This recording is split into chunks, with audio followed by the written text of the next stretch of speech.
Hadirin dipersilakan duduk kembali. Sebelum acara dimulai, marilah kita panjatkan puji syukur kepada Tuhan Yang Maha Esa. Atas rahmatnya kita berkumpul bersama di sini. Marilah kita berdoa sesuai kepercayaan masing-masing. Berdoa dimulai.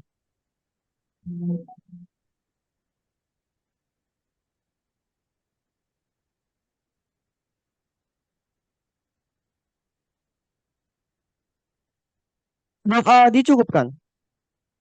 Acara selanjutnya sambutan dari Bapak Doni Purnomo, Sarjana Teknik, selaku Sekretaris Utama Badan Standarisasi Nasional, sekaligus Sekretaris Jenderal Komite Akreditasi Nasional. Sambutan ini akan disampaikan secara daring. Kepada Bapak Doni, kami persilahkan. Bismillahirrahmanirrahim. Assalamualaikum warahmatullahi wabarakatuh. Om Swastiastu, salam kebajikan dan salam sejahtera bagi kita semua.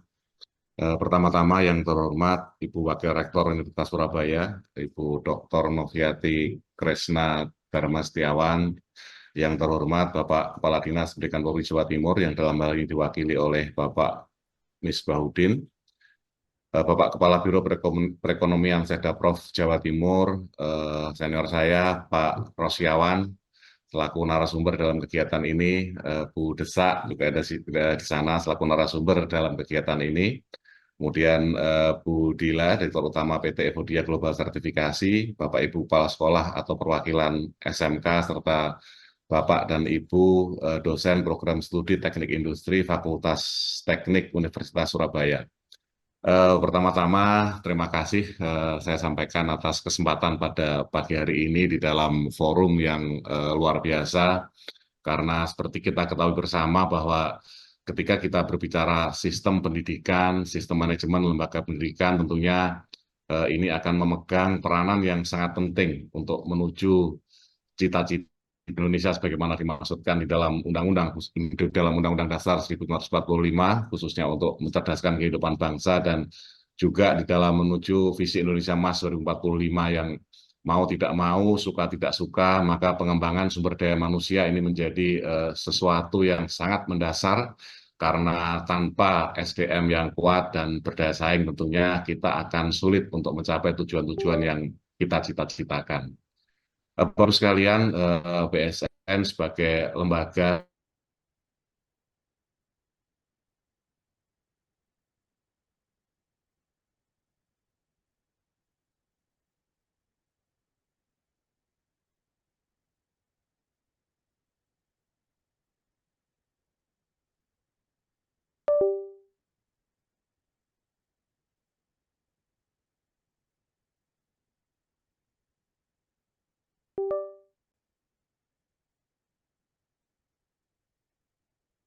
Dan dari perwakilan Dinas Pendidikan Provinsi Jawa Timur yang akan diwakilkan oleh Bapak Muhammad Misbahuddin, Sarjana Pendidikan.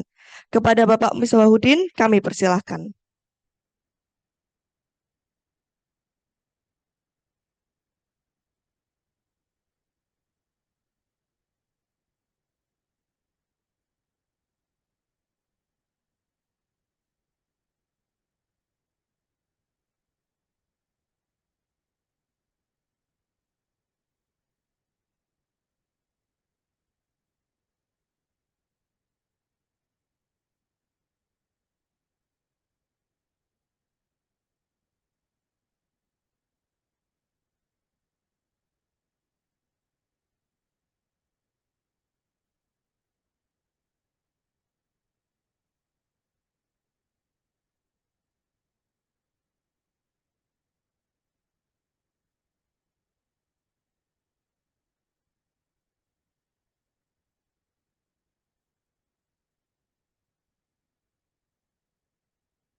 Karena ada kesalahan teknis.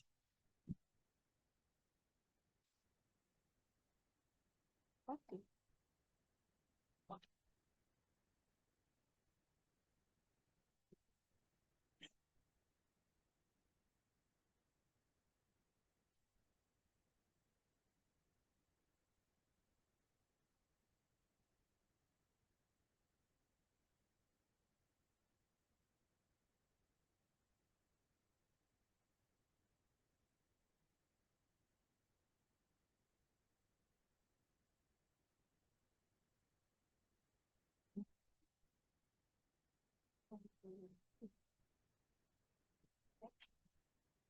di kantor. Kami lanjutkan bahwa terkait dengan penerapan SNI ISO 21001 Sistem Manajemen Organisasi Pendidikan ini, kami sangat berharap bahwa kemudian sistem ini dapat diterapkan di tiap organisasi penyelenggara layanan pendidikan untuk dapat meningkatkan kualitas layanannya dan sekaligus juga di dalam konteks untuk memenuhi persyaratan regulasi terkait dengan Komite Akreditasi Sekolah, Komite Akreditasi Perguruan Tinggi, serta persyaratan-persyaratan lain yang ditetapkan oleh regulasi. Kita semua perlu memandang bahwa standar bukanlah sesuatu yang bertentangan atau berbeda dengan regulasi.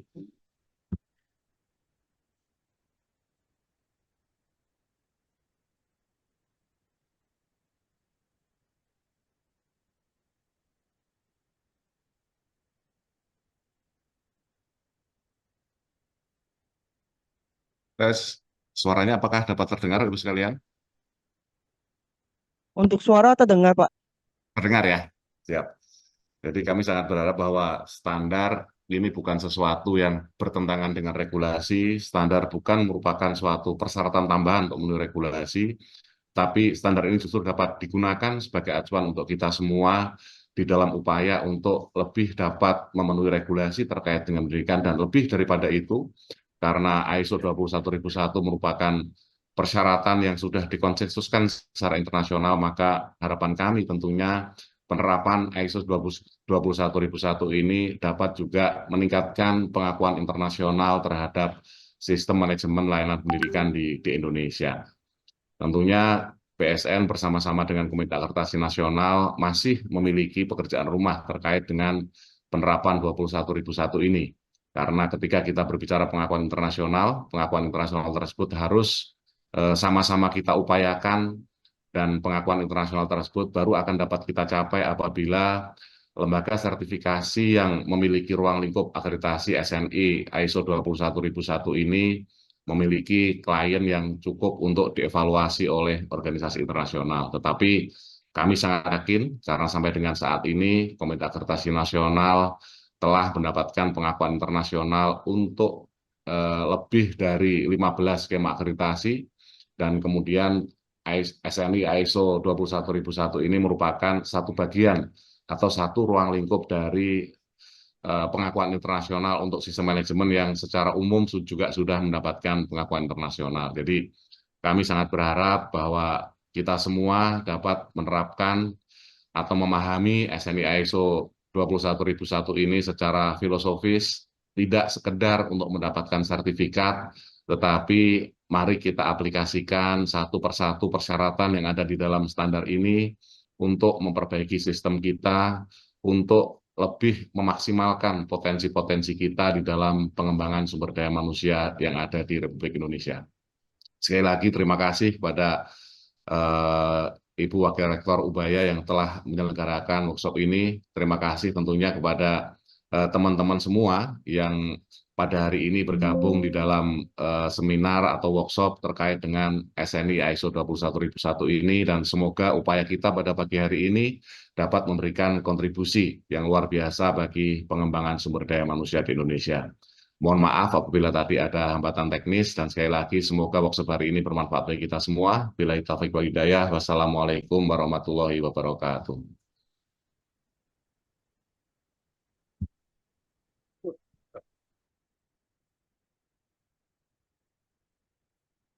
Terima kasih kepada Bapak Doni. Selanjutnya, sambutan dari perwakilan Dinas Pendidikan Provinsi Jawa Timur. Kepada Bapak Muhammad Misbahuddin, Sarjana Pendidikan, kami persilahkan.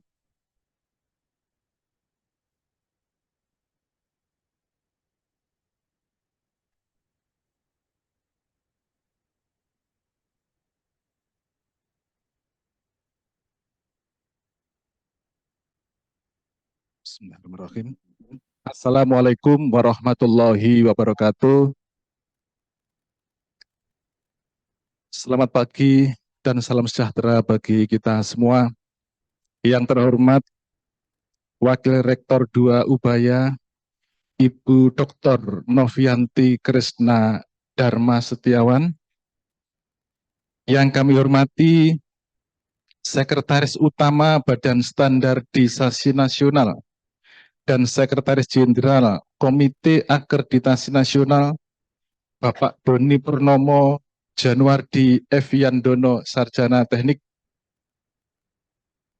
Yang kami hormati Ketua Program Studi Teknik Industri Ubaya, Bapak Gunawan, Dr. of Filosofi. Yang kami hormati Ibu Umi Fadila, SESM, Direktur Utama PT Evodia Global Sertifikasi.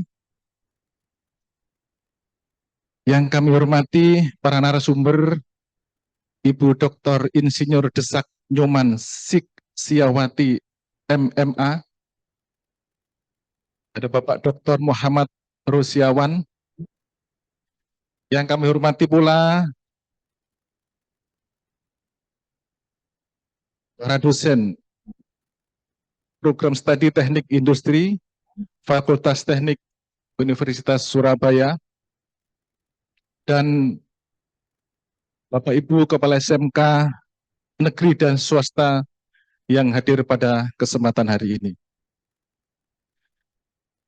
Mohon maaf kami sampaikan kepada Bapak Ibu semua yang sedianya Ibu Kabid SMK hadir mewakili Bapak Kepala Dinas pada kesempatan ini, tetapi ternyata pagi tadi Ibu Kabid ada tugas yang harus dilaksanakan, sehingga saya yang ditugasi untuk hadir di acara ini.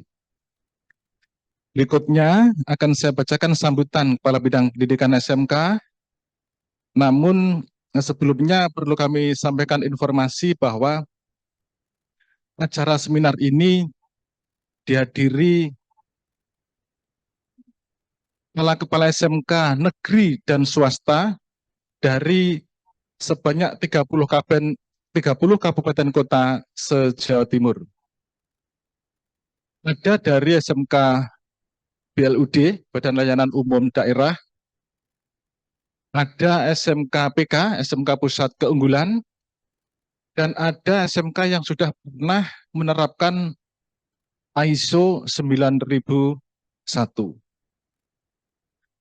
Bapak Ibu hadirin yang kami hormati, selanjutnya saya bacakan sambutan Kepala Bidang Pembinaan Pendidikan SMK Dinas Pendidikan Provinsi Jawa Timur. Assalamualaikum warahmatullahi wabarakatuh. Salam sejahtera bagi kita semua. Salam Om Swastiastu, Namo Buddhaya, salam kebajikan. Yang saya hormati para hadirin tamu undangan yang berbahagia. Pada kesempatan yang berbahagia ini, saya mengajak hadirin sekalian untuk bersama-sama memanjatkan puji syukur kehadirat Tuhan Yang Maha Esa, agar senantiasa diberikan kekuatan dan kemudahan lahir dan batin, serta keberkahan dalam seluruh aktivitas dan urusan kita. Bapak Ibu hadirin tamu undangan yang saya hormati, Provinsi Jawa Timur adalah salah satu penyumbang tenaga siap kerja dengan jumlah satuan pendidikan SMK sebanyak 2.160 sekolah. Dan jumlah lulusannya lebih dari 228.548 siswa. Dengan potensi sumber daya manusia yang sedemikian besar, tidak salah apabila banyak pengamat yang menyampaikan saat ini adalah bonus demografi bagi perkembangan industri di wilayah Provinsi Jawa Timur. Tentu saja bonus demografi ini harus dimanfaatkan. Dan salah satu cara yang dapat dilakukan adalah dengan cara transformasi satuan pendidikan melalui penerapan SNI atau ISO 21001/2018. Hadirin tamu undangan yang saya hormati, dalam era globalisasi dan persaingan pendidikan yang semakin ketat, transformasi organisasi pendidikan menjadi kunci utama dalam mencapai keunggulan. Implementasi SNI ISO 21001-2018 pada sekolah menengah kejuruan pada umumnya dan SMK yang telah berstatus Badan Layanan Umum Daerah atau yang SMK yang telah memiliki teaching factory atau TEFA dan produk tetap membawa sejumlah manfaat signifikan. Pertama, standar ini meningkatkan kualitas pendidikan dengan menyediakan kerangka kerja yang terstruktur dan fokus pada pemenuhan kebutuhan siswa serta pemangku kepentingan lainnya. Kedua, penerapan SNI ISO 21001-2018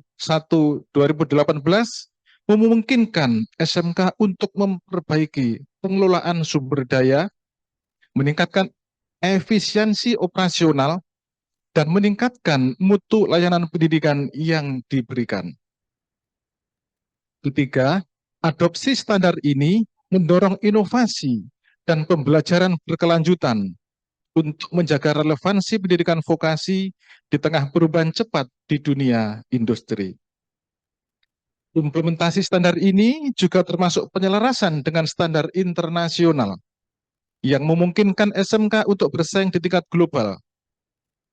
Selain itu, peningkatan tanggung jawab organisasi terhadap semua stakeholder memastikan bahwa semua pihak yang terlibat mendapatkan manfaat dari sistem pendidikan yang kualitas. Penerapan SNI ISO 21001-2018 juga membuka peluang untuk bekerja sama yang lebih erat dengan industri yang dapat menyediakan input berharga untuk kurikulum dan peluang magang bagi siswa sehingga meningkatkan kesiapan kerja mereka. Namun, tantangan juga muncul bersamaan dengan peluang ini. Salah satu tantangan utama adalah memastikan bahwa semua staf dan siswa memahami dan mampu mengimplementasikan standar tersebut dalam praktik sehari-hari. Selain itu, tantangan dalam mengintegrasikan standar ini dengan sistem yang sudah ada, seperti SNI ISO 9001, memerlukan upaya yang terkoordinasi dan sumber daya yang cukup. Tantangan lainnya termasuk memastikan bahwa infrastruktur dan sumber daya pendukung cukup untuk mendukung implementasi standar ini secara efektif. Bapak Ibu hadirin yang saya hormati, SMK dengan status BLUD memiliki keleluasaan dalam pengelolaan keuangan dan barang yang memungkinkan mereka untuk lebih responsif terhadap kebutuhan pendidikan dan industri. Dengan demikian, mereka dapat lebih cepat beradaptasi dengan perubahan dan menawarkan pendidikan yang relevan dengan kebutuhan pasar kerja. Teaching Factory di sisi lain memberikan lingkungan pembelajaran yang mirip dengan kondisi industri nyata, yang sangat berharga dalam membentuk kesiapan kerja dan kompetensi siswa sesuai dengan tuntutan dunia usaha dan dunia industri. Data dan fakta menunjukkan bahwa SMK yang telah menerapkan ISO memiliki status BLUD atau Teaching Factory menunjukkan peningkatan dalam kualitas lulusan. Lulusan dari SMK tersebut lebih siap kerja dan memiliki keterampilan yang lebih sesuai dengan kebutuhan industri. Ini tercermin dari peningkatan angka penyerapan lulusan oleh industri dan peningkatan kualitas produk yang dihasilkan oleh Teaching Factory. Dalam rangka mencapai keunggulan melalui transformasi organisasi pendidikan, kita harus berkomitmen untuk terus menerapkan dan mengembangkan standar ISO. Kita juga memastikan bahwa tantangan yang ada dapat diatasi dengan strategi yang tepat dan kerjasama yang solid antara semua pihak yang terlibat. Dengan demikian, kita dapat memastikan bahwa pendidikan vokasi di Indonesia tidak hanya relevan dan berkualitas, tetapi juga mampu menghasilkan sumber daya manusia yang kompeten dan siap menghadapi tantangan di masa depan. Bapak Ibu hadirin yang kami hormati, dengan pertimbangan manfaat, peluang, dan tantangan tersebut, implementasi SNI ISO 21001/2018 pada Satuan Pendidikan SMK dapat memberikan kontribusi signifikan terhadap peningkatan kualitas pendidikan vokasi di Indonesia. Ini sejalan dengan tujuan transformasi organisasi pendidikan menuju keunggulan yang tidak hanya berfokus pada hasil akademis, tetapi juga pada pengembangan keterampilan praktis dan kesiapan kerja siswa. Sebelum saya akhiri sambutan kali ini, akan saya sampaikan atau bacakan pantun terlebih dahulu. Ubaya punya prodi teknik industri.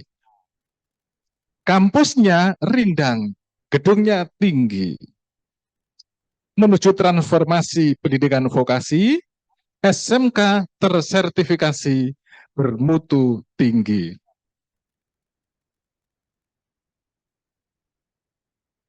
Demikian Bapak Ibu hadirin yang bisa kami sampaikan. Semoga dengan terselenggaranya kegiatan seminar ini dapat membawa manfaat dan keberkahan bagi kemajuan vokasi di Jawa Timur. Demikian, saya akhiri. Terima kasih. Wabillahi taufiq wal hidayah. Wassalamualaikum warahmatullahi wabarakatuh.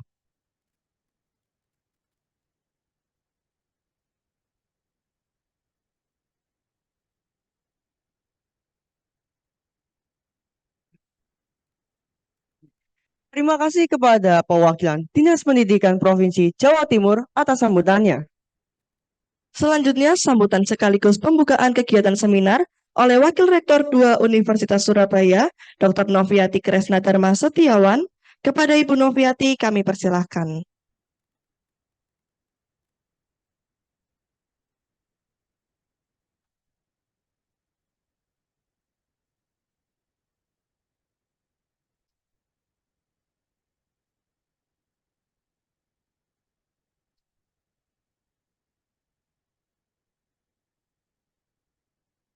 Assalamualaikum warahmatullahi wabarakatuh.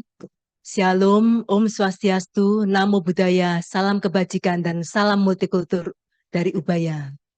Yang saya hormati Sekretaris Utama Badan Standarisasi Nasional dan Sekretaris Jenderal Komite Akreditasi Nasional, Bapak Doni Purnomo Sarjana Teknik. Yang saya hormati Kepala Dinas Pendidikan Provinsi Jawa Timur, yang diwakili oleh Bapak M. Misbahudin SPD, yang saya hormati Ibu narasumber Dr. Insinyur Desak Nyoman Siksiawati, Magister Manajemen Agribisnis, dan Dr. Muhammad Rosyawan. Yang saya hormati Bapak Ibu sponsorship serta yang saya hormati Bapak Ibu Kepala Sekolah atau perwakilan SMK Negeri dan Swasta di Jawa Timur, baik yang hadir di ruangan ini maupun yang mengikuti secara daring. Yang saya hormati Bapak Ibu dosen Program Studi Teknik Industri Fakultas Teknik Universitas Surabaya, serta adik-adik mahasiswa dan juga pendukung untuk penyelenggara acara ini.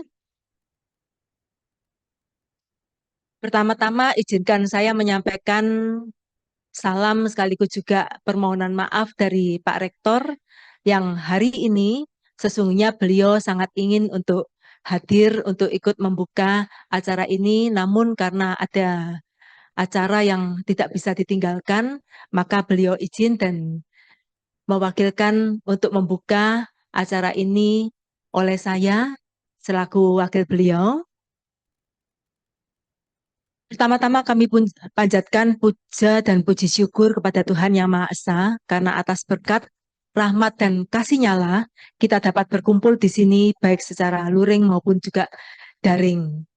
Bapak Ibu yang saya hormati, sungguh berbahagia kami Universitas Surabaya dapat menjadi penyelenggara dari seminar transformasi pendidikan menuju keunggulan melalui penerapan SNI ISO 21000/2018 ini.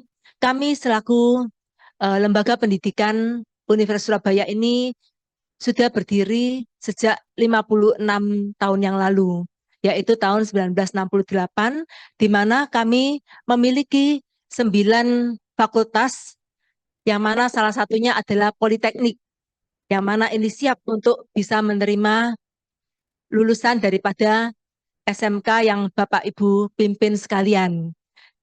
Yang kami miliki adalah ada Fakultas Farmasi, kemudian ada Fakultas Hukum, kemudian ada Fakultas Bisnis dan Ekonomika, ada 1 Politeknik yang mana terdiri dari berbagai macam program.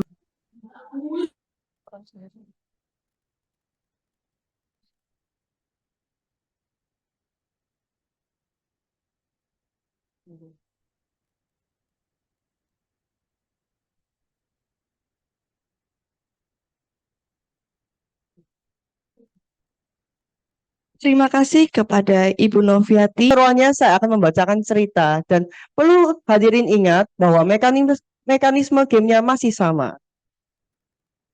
Sebuah desa yang kecil terdapat sebuah legenda kuno tentang 4 roh penjaga, yaitu pagi, siang, sore, dan malam. Keempat roh ini bertugas untuk menjaga keseimbangan waktu di bumi. Pagi merupakan cahaya dan kehidupan dengan sinar matahari. Siang memberikan kekuatan, puncak matahari sebagai energi bagi makhluk hidup. Sore menenangkan alam dengan warna jingga. Dan malam menjaga kedamaian serta ketenangan dalam kegelapan. Selama berabad-abad, keempat roh ini menjaga bumi. Namun, suatu hari, malam merasa iri. Suatu hari, malam merasa iri dengan pagi. Pagi selalu disambut dengan sukacita. Sementara dirinya selalu dianggap petanda ketakutan dan mimpi buruk.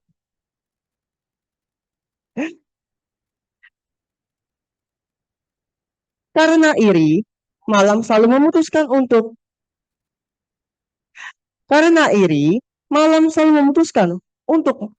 mengelubungi desa dengan kegelapan abadi. Dengan ini, penduduk desa tidak bisa membedakan pagi, siang, sore, ataupun malam. Melihat hal ini, pagi, siang, dan sore bergabung dan melawan kekuatan malam. Pagi memulai dengan matahari terbit, memberi sedikit harapan di tengah kegelapan. Kemudian, siang memperkuat cahaya dan membakar sisa-sisa bayangan malam. Sore menambah sentuhan yang lembut, menenangkan alam dengan cahaya jingga. Atas hal ini, malam menyadari bahwa dirinya memiliki peran yang penting untuk menjaga keseimbangan alam, bukan sebagai kekuatan yang akan ditakuti. Dengan ini, desa kembali normal. Pagi memulai dengan semangat, siang memunculkan kekuatan, dan sore membawa ketenangan. Dan yang terakhir, malam menutupi hari dengan damai. Tepuk tangan untuk kita semua. Sebelum masuk ke acara inti, kami ingin mengingatkan bahwa terdapat teh dan kopi yang dapat hadirin nikmati. Tanpa berlama-lama lagi, kita akan memasuki acara inti. Kepada Bapak Dr. Stefanus Sugiarto, kami persilakan selaku moderator seminar pada hari ini.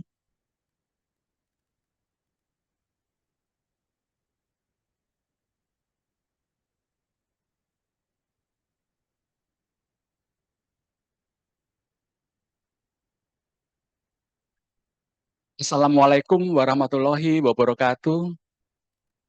Shalom, Om Swastiastu, Namo Buddhaya, salam kebajikan, dan salam multikultur dari Universitas Surabaya.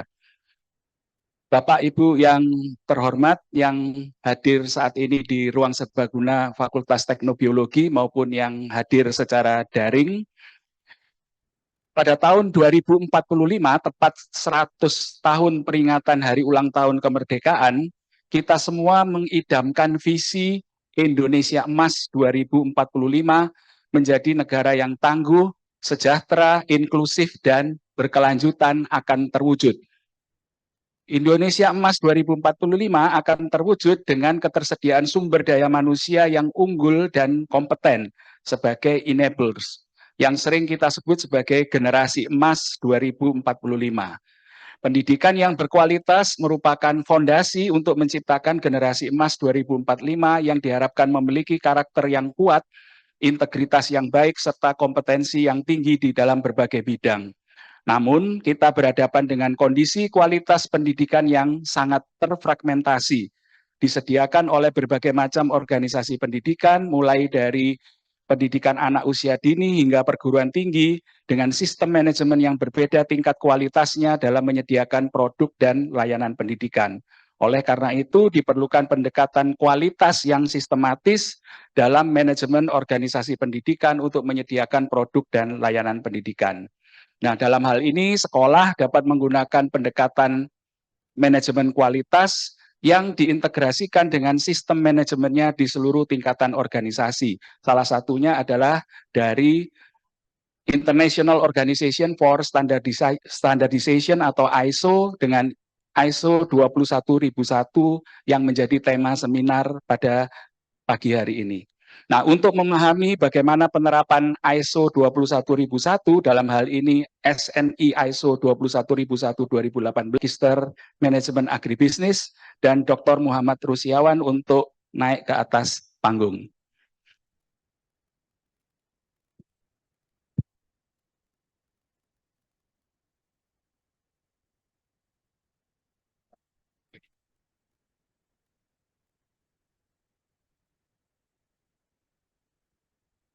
Bapak Ibu, nanti seminar kita ini akan kita bagi menjadi 3 termin.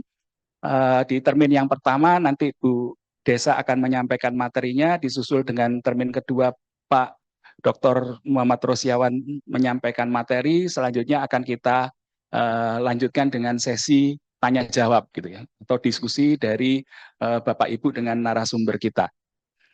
Baik, yang pertama untuk Ibu Dr. Insinyur Desa Nyoman Siksiawati, Magister Manajemen Agribisnis. Saya bacakan sekilas CV beliau, karena kalau dibacakan semua nanti waktunya habis gitu. Jadi beliau saat ini di tahun 2024 itu adalah kontraktor independen dari Strengthening Good Governance on the Implementation of Standardization and Conformity Assessment for APEC Economies. Kemudian dari 2023 sampai sekarang adalah General Manager Toko Mutu Indonesia Jawa Timur, memiliki pengalaman di standarisasi dan penilaian kesesuaian lebih dari 20 tahun, baik itu di bidang akreditasi dari berbagai ISO, seri ISO, kemudian sertifikasi demikian pula.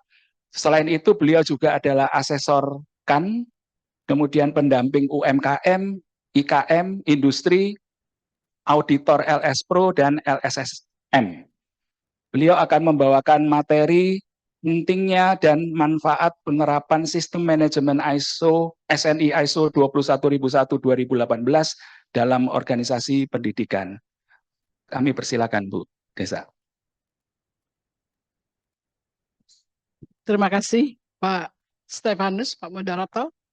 Baik, Assalamualaikum warahmatullahi wabarakatuh. Salam kebajikan, Om Swastiastu. Selamat pagi Bapak Ibu. Saya izin berdiri nih, karena saya berdiri dan duduk sama aja. Sama aja, semester nggak sampai. Baik Bapak Ibu yang saya hormati, di sini juga ada dari perwakilan Pedanka ya Pak Udin, terima kasih. Dan juga dari Bu Fadila, dari Direktur Evodia, Direktur Utama Evodia. Jadi, dan Bapak Ibu kalau tidak salah tadi Pak Udin menyampaikan bahwa hari ini yang hadir adalah kepala sekolah. Kebanyakan kepala sekolah dan wakil kepala sekolah. Jadi berbahagia sekali kalau memang Bapak Ibu hari ini hadir, karena sesemanajaman apapun, yang pertama adalah komitmen pimpinan puncak. Jadi ke Bapak Ibu yang ada di SMK sebagai wakil kepala sekolah atau kepala sekolah yang hadir itu merupakan salah satu komitmen Bapak Ibu jika nanti menerapkan ISO 9001, 21.000, keseringan 9001 saya. Jadi salah satu komitmen daripada pimpinan adalah hadir di saat-saat yang diperlukan oleh organisasi. Baik, saya izinkan saya sebelum menyampaikan materi saya, karena saya sekarang ada di Toko Mutu Indonesia, saya sampaikan sedikit tentang apa itu Toko Mutu Indonesia. Sebenarnya Toko Mutu Indonesia ini adalah melihat dari banyaknya UMKM yang ada di Indonesia, tetapi belum tersentuh, belum semua tersentuh oleh standarisasi. Sehingga kami hadir, Toko Mutu Indonesia adalah mitra strategisnya BSN yang di dalam implementasinya adalah mensupport BSN, mendampingi UKM di baik dalam legalitas maupun standarisasi. Jadi kenapa di sini kami juga hadir, Bapak Ibu, kalau punya mitra kerja atau punya binaan begitu, dan itu sangat bisa kami fasilitasi. Next, Bapak Ibu, lanjut, ya, lanjut. Nah, saya juga ingin memperkenalkan Badan Standarisasi Nasional, karena kalau kita bicara mengenai standar, tanpa kita tahu siapa sih penerbitnya standarisasi kita ini, maka kita perlu tahu siapa yang menerbitkan standar nasional Indonesia. Jadi ini adalah Badan Standarisasi Nasional, lembaga pemerintah non-kementerian bertanggung jawab di bidang pengembangan LPK. Jadi LPK itu, kalau saya bilang LPK, berarti lembaga penilaian kesesuaian. Begitu ya, Bapak Ibu ya. Jadi bertanggung jawab dalam pengembangan SNI.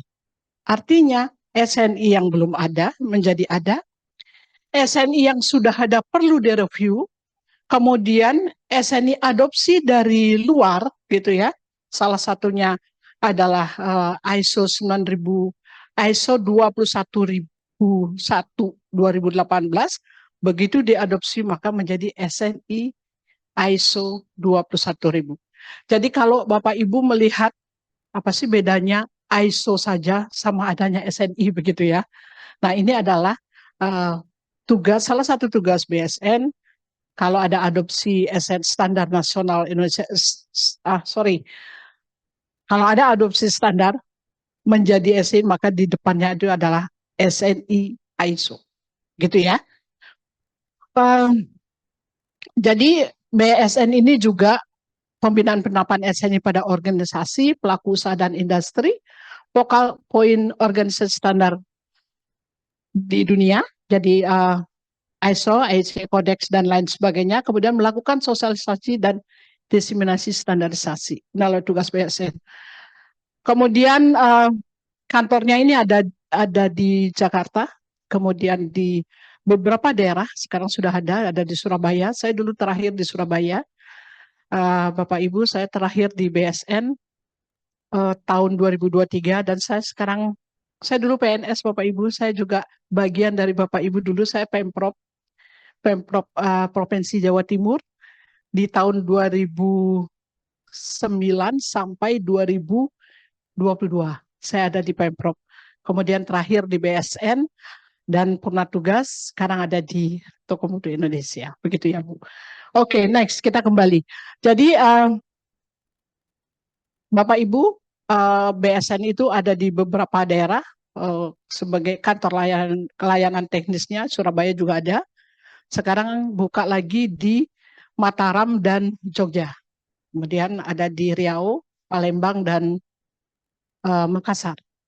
Baik, kita harus mengenal standar ya Bapak Ibu. Saya yakin kalau Bapak Ibu sudah pernah menerapkan ISO 91, tadi saya ketemu dengan Bu Agustina. Bu Agustina di mana ya? Oh, ada ya? Iya, Bu Agustina ini SMK-nya telah menerapkan ISO 91. Jadi mungkin nanti akan ada sesi beliau untuk menyampaikan bagaimana sih enaknya kalau sudah menerapkan standar. Awalnya mungkin, aduh, begitu ngomong standar ruwet gitu ya rasanya. Tapi tidak. Kalau semua sudah kita ada sudah menerapkan standar, seperti Bapak Ibu tadi disampaikan oleh Bapak dari Dignas, Pak Udin menyampaikan bahwa terstruktur. Jadi sistem kita menjadi terstruktur. Maka Bapak Ibu nggak perlu capek-capek begitu ya. Karena kalau sudah semua tersistem, maka organisasi kita ada atau tidak pimpinannya kemana, tapi sistemnya tetap akan jalan.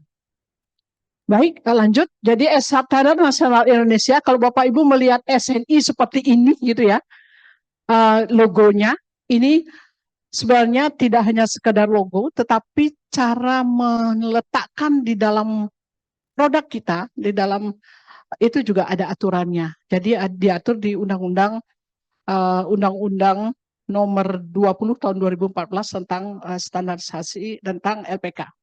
Jadi ini diatur skalanya berapa dan lain sebagainya itu diatur. Kemudian SNI adalah dokumen bersih ketentuan teknis.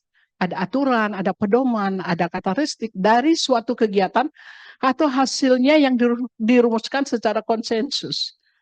Jadi enggak kemudian ujuk-ujuk ada ya Bapak Ibu ya. Jadi secara konsensus, kemudian ditetapkan oleh Badan Standarisasi Nasional untuk dipergunakan oleh stakeholder, termasuk Bapak Ibu di pendidikan. Kemudian dengan tujuan apa? Untuk mencapai keteraturan yang optimum ditinjau dari konteks keperluan tertentu. Oke, next. Nah, begini Bapak Ibu, sebelum saya mengenai apa namanya materi yang utama, saya ingin menyampaikan juga tentang posisi standar. Jadi kalau orang berbicara mengenai SNI masih pikirannya produk. Oke, nanti akan saya sampaikan. Jika ini secara umum ya, SNI secara umum. Standar itu pada dasarnya adalah kesepakatan. Jadi kalau Bapak Ibu punya produk misalnya, tentu ingin produknya laku di pasar, operasionalnya sedikit, untungnya banyak. Ya kan? Tapi konsumen mintanya kalau di pendidikan maunya yang punya sekolah, yang punya ini pinginnya kan untung ya. Untung operasionalnya sedikit, gaji gurunya juga nggak seberapa banyak gitu supaya efisien gitu ya. Tetapi pinginnya sekolahnya berkembang terus. Makin diminati begitu ya. Tapi bagaimana di sisi konsumen sebagai orang tua? Sebagai orang tua itu pinginnya kan sekolahnya mendapatkan sekolah di tempat yang bagus kan? Kualitasnya oke dan murah begitu. Nah, untuk menjabatani inilah kemudian ada standar supaya sama-sama win-win solution, mendapat sekolah yang bagus, kemudian yang punya sekolah juga untung dan orang-orang yang di dalamnya juga sejahtera. Nah, inilah kemudian hadir standar. Kalau kita bicara mengenai umumnya, seperti ini standar. Bagaimana kesepakatan antara kalau kita bicara umum produsen dan konsumen, begitu ya. Bagaimana apa persyaratan konsumen itu yang diterjemahkan ke dalam standar. Oke, next.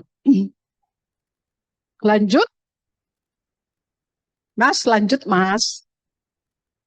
Nah, ini. Lanjut Mas. Baik.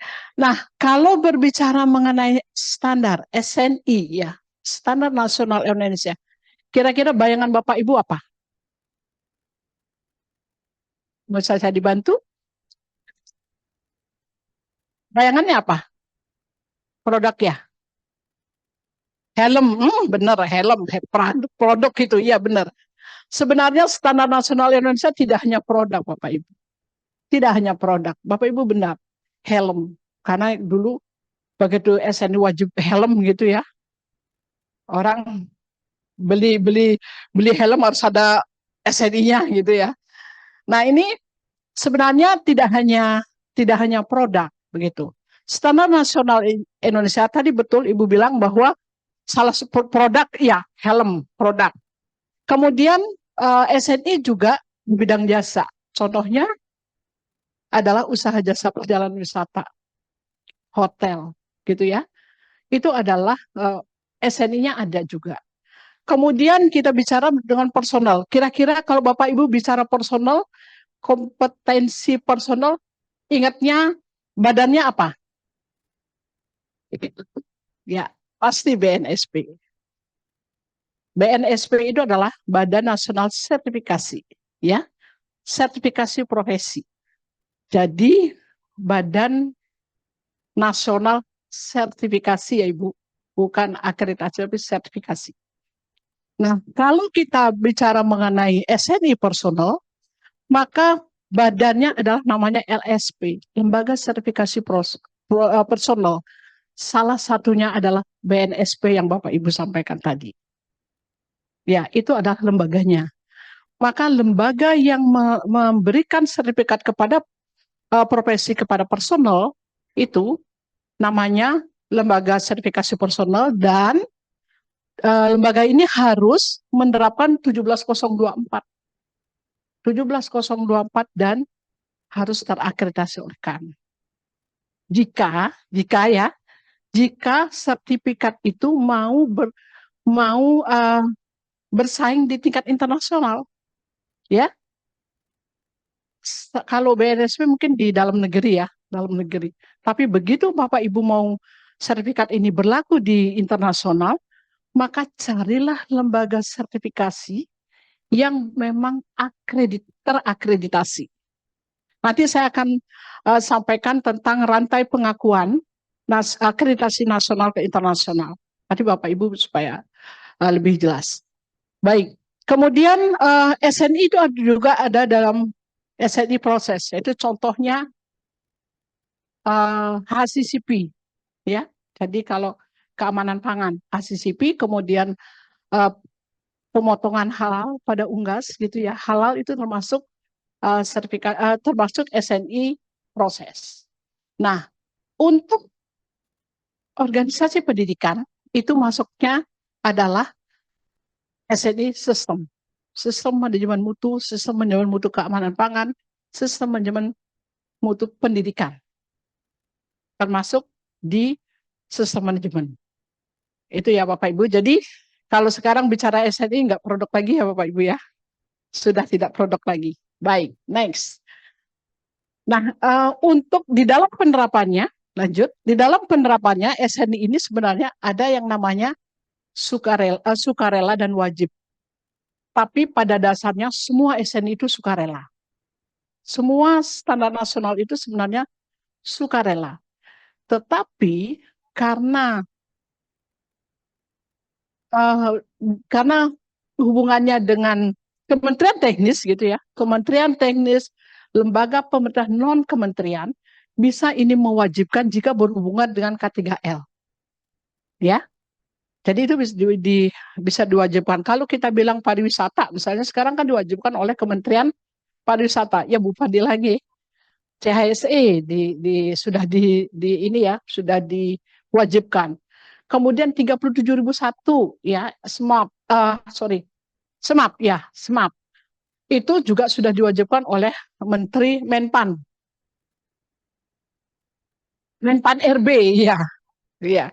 Nah, sekarang kan Bapak Ibu mungkin tahu zona integritas ya. Zona integritas 37.001 sebenarnya itu adalah kalau diterjemahkan dengan sistem itu sebenarnya seiring, sejalan.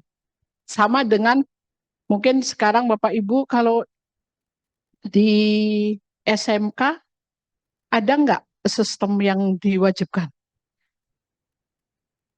Kalau sekolah berstandar internasional RSBI ada sistemnya ya Pak ya? Ada ya? Sekarang sudah nggak ada kayaknya ya. Sebenarnya SNI itu kalau diwajibkan sangat bagus loh.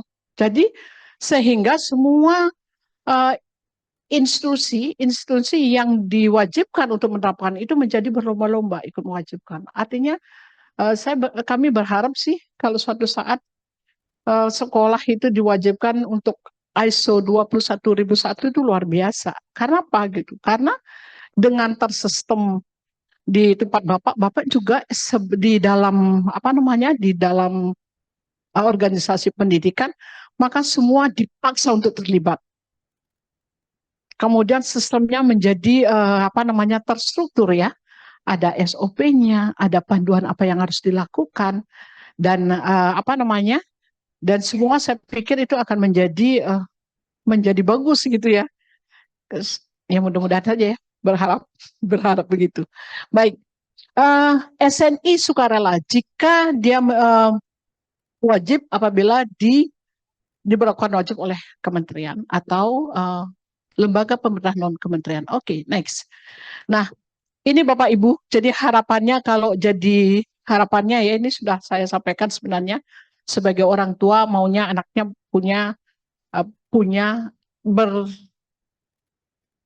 memilih itu bertempat mengenyam pendidikan di sekolah-sekolah yang berkualitas. Nah, ini bagaimana memenuhi harapan, maka organisasi pendidikan perlu ada standar yang bagaimana cara memenuhi standar itu, bagaimana cara memenuhi harapan daripada stakeholder supaya sama-sama win-win solution tadi gitu. Maka perlu ada standar. Oke, next. Nah, ini adalah rantai pengakuan internasional sertifikasi SNI ISO 21001 ya Bapak Ibu. Jadi yang pertama adalah organisasi pendidikan. Jadi Bapak Ibu adalah di organisasi pendidikan. Di organisasi pendidikan adalah yang pertama supaya mendapatkan pengakuan internasional, apa yang pertama dilakukan adalah penerapan sistem ISO 21001/2018. Nah, jika Bapak Ibu sudah menerapkan, kan tidak mungkin hanya menerapkan saja, perlu ada pembuktian. Nah, perlu ada pembuktian supaya benar nih SMK organisasi saya betul-betul memang sudah menerapkan SNI 21001/2018. Maka perlu ada sertifikasi Bapak Ibu. Ya. Nah, siapa yang akan melakukan sertifikasi ini? Adalah lembaga sertifikasi. Kan dalam ini sesemutu ya, Bu. Lembaga sertifikasi sesemutu.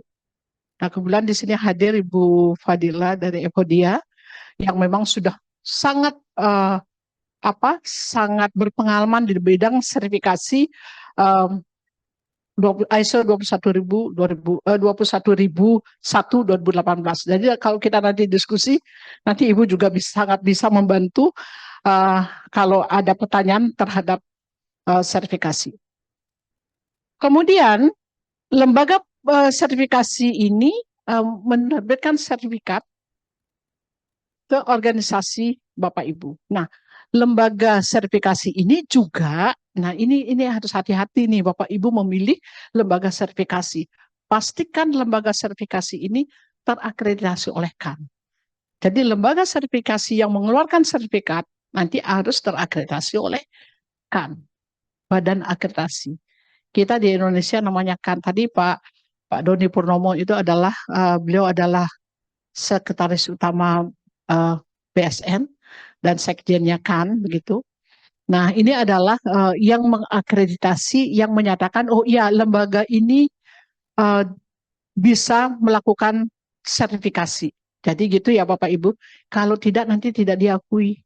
Jadi percuma Bapak Ibu punya entah itu LSP, entah itu sertifikasi personil, entah itu sertifikasi sistem di organisasi Bapak Ibu, harus pastikan sudah akreditasi oleh CAN.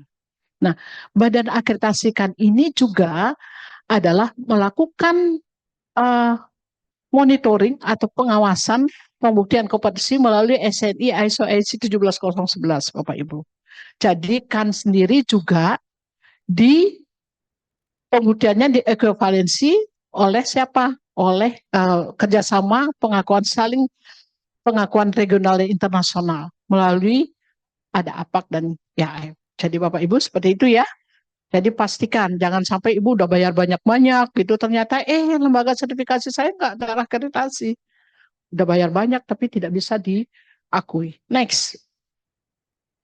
Nah, ini adalah tahapan sertifikasi SNI ISO 2001/2018 Bapak Ibu. Yang pertama apa yang harus dilakukan? Yang pertama adalah training, awareness. Ini salah satu adalah pemahaman juga ya tentang ISO 21001. Nanti secara detail akan disampaikan oleh Bapak Rosehawan, rekan saya ini, beliau ini juga guru saya. Beliau luar biasa. Kalau bilang 21001 beliaulah guru saya. Kemudian training awareness terhadap standar.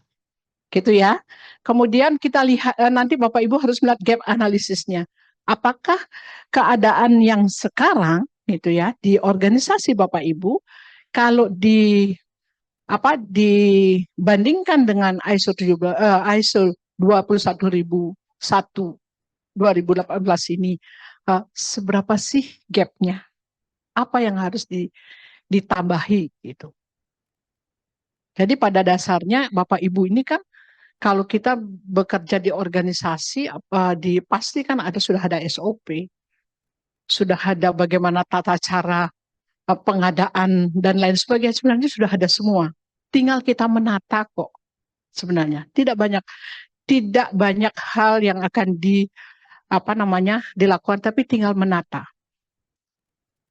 Kemudian kalau sudah persiapan seperti itu, baru kemudian pengembangan sistem. Nah, pengembangan sistem ini kemudian di Bapak Ibu kalau sudah punya SOP, sudah punya isu kerja, itu kita mana yang kurang, mana yang kira-kira belum, mana yang yang perlu ditambah, itu yang Bapak Ibu perlu siapkan. Kemudian setelah itu di tempat Ibu itu kan pasti ada nantinya ada profilnya organisasi, kemudian SOP-nya, kemudian ada form-form yang biasa diisi dan lain sebagainya. Nah, kemudian setelah itu diimplementasikan, baru kemudian sosialisasikan ke semua yang ada di organisasi Bapak Ibu. Supaya nanti kalau mereka nggak ngerti, nanti harusnya gurunya gitu, kalau mau mengajar itu harus bagaimana. Kalau nggak dikasih sosialisasi pemahaman tentang SOP yang ada di sekolah, nanti satu beda, satu yang lain beda. Jadi diberikan pemahaman. Begitu pula yang lain. Kemudian setelah disosialisasi penerapan implementasi sistem ini, kemudian lakukan audit. Review kembali, di audit. Nah, sebelum di audit itu perlu ada pelatihan lagi Bapak Ibu. Jadi pelatihan audit internal untuk person di dalam internal. Sebenarnya kalau di SMK, karena saya dulu pernah juga di UPT, ada kok pengawas anggaran gitu ya. Ada masing-masing sekolah itu melakukan itu. Nah, itu termasuk audit internal, tinggal nambahi. Lakukan pelatihan, tinggal nambahi tugas apa yang perlu disampaikan di samping yang sekarang sudah ada. Sebenarnya di pemerintahan itu sangat, kalau saya bilang mohon izin nih Pak, kalau saya di pemerintahan dulu saya selalu sampaikan begini. Sebenarnya sistem itu kita sudah punya sistem. Saya yakin di tempat Bapak Ibu juga begitu. Kita udah punya sistem, bagaimana enggak? Kita punya kurikulum kok ya. Udah punya sistem. Tinggal bagaimana kita menuangkan sistem kita di sistem di ISO 21000 ini. Suatu organisasi pasti ada kan? Oh, masuknya di klausul 4 kayak gitu. Jadi sebenarnya sudah ada, tinggal kita misalnya mengatur menata pasal yang masih berantakan. Nah, itulah kemudian sistem mencoba menata pasal-pasal yang masih berantakan itu. Oke. Next, setelah dilakukan audit internal, ada tinjauan manajemen Bapak Ibu. Tinjauan manajemen itu sebenarnya sudah semua organisasi lakukan. Rapat tahunan itu loh Bapak Ibu. Bapak Ibu kan lakukan rapat tahunan, mengevaluasi apa yang sudah dilakukan dan membuat perencanaan di tahun ke depan itu apa yang mau kita lakukan. Nah, itu adanya di tinjauan manajemen. Ya. Kemudian tindakan korektif dan improvement, kalau ada hal-hal yang perlu diperbaiki, kita perbaiki dan kembangkan, dan inilah persiapan untuk disertifikasi. Nah, kalau begitu maka sekarang tugas kita adalah memilih lembaga sertifikasi yang tadi saya sampaikan, pastikan sudah akreditasi. Kalau kita sudah menemukan lembaga yang mau kita pilih akan melakukan sertifikasi, maka lembaga itu akan melakukan audit ke tempat Bapak Ibu. Setelah itu akan ada hasil audit, kalau perlu ada temuan diperbaiki, dan keputusan sertifikasi akan keluar. Kemudian setelah itu ada surveillance. Surveillance itu adalah pengawasan berkala. Oke. Next. Saya diingatkan ya kalau sudah 30 menit, kasihan yang lain. Baik, ini mengenai tentang ISO 21000, saya hanya sebentar saja ini, karena sudah beberapa tadi disampaikan juga oleh Pak Andi ya, tentang manfaat-manfaatnya. Jadi sistem manajemen organisasi pendidikan yang disesuaikan dari ISO 9001/2015. Jadi Bu Agustin jangan khawatir, sudah ada ISO 9001, tinggal penyesuaian. Ya. Nah, kemudian disusun khusus untuk sektor pendidikan. Jadi 21.001 disusun khusus pendidikan. Kemudian mencapai tujuan dan menjalankan fungsi utama, yaitu memberikan pendidikan yang bermutu. Kemudian dapat diterapkan oleh semua lembaga yang berbasis kurikulum, baik formal maupun non-formal. Sebenarnya saat ini sudah ada ISO yang short course ya Bu ya, 29993 khusus untuk training kayak gitu, untuk pelatihan-pelatihan itu sebenarnya sudah ada. Next. Bu Desa. Ya. Mohon. Tinggal 5 menit. Oke, 5 menit. Catat cepat-cepat. Bentar kok ini. Oke, bidang pendidikan yang dicakup adalah PAUD, SD, SMP, SMA, SMK, pendidikan vokasi, non formal, kursus, bimbingan belajar, lembaga pelatihan kerja, dan pusat kegiatan belajar. Ini sangat bisa menerapkan ini. Next. Oke, jadi manfaat ISO ini meningkatkan kualitas pembelajaran, secara otomatis meningkatkan mutu lulusan, meningkatkan kepuasan pemangku kepentingan, karena kita tidak hanya siswa dan orang tua, pemangku kepentingan adalah lulusan kita ini dipakai oleh siapa. Nah, itu juga. Meningkatkan efisiensi dan efektivitas, meningkatkan citra dan reputasi. Pasti kalau saya memilih anak saya sekolah di SMK dan terapin ISO 21000 enggak ya? Gitu dong. Karena SMK itu luar biasa. Saya terus terang saja, waktu saya tugas di PT Kayu, saya paling senang kalau anak magang itu SMK. Kalah dengan sarjana juga, tapi kalau SMK luar biasa. Boleh dong tepuk tangan tuh Bapak. Baik, terima kasih. Oke, next. Nah, ini manfaatnya memberikan pedoman bagi organisasi pendidikan. Jadi Bapak Ibu kalau menerapkan ISO 91 secara otomatis, ini akan memberikan pedoman bagi organisasi pendidikan bagaimana mengelola sistem manajemen mutu. Kemudian meningkatkan akuntabilitas, mendorong perbaikan berkelanjutan. Jadi kalau mungkin sebagian sudah pernah mendengar istilah PDCA ya, do, check, action. Jadi apa yang kita rencanakan, kemudian kita kerjakan, kita review kembali dan lakukan perbaikan. Begitu seterusnya. Nah, ini sangat bisa kalau Bapak Ibu menerapkan ISO 21001. Mempermudah kerjasama internasional. Tentu saja, begitu penerapan ini kalau Bapak Ibu mau kerjasama dengan internasional, pasti lebih mudah. Kemudian secara keseluruhan dapat menjadi alat yang berharga bagi organisasi pendidikan Indonesia dalam meningkatkan kualitas pendidikan, mutu lulusan, dan meningkatkan kinerja organisasi. Oke, next. Ini kesimpulannya Bapak Ibu. Kalau kesimpulannya ini masih ada waktu 2 menit? Oke. Kalau enggak saya suruh baca Bapak Ibunya. Baik, saya bacain aja ya. Jadi penerapan acuan ini dapat bermanfaat secara umum meningkatkan tanggung jawab sosial bagi organisasi pendidikan dengan cara menyelenggarakan pendidikan bermutu yang inklusif dan adil di seluruh peserta didik. Ya.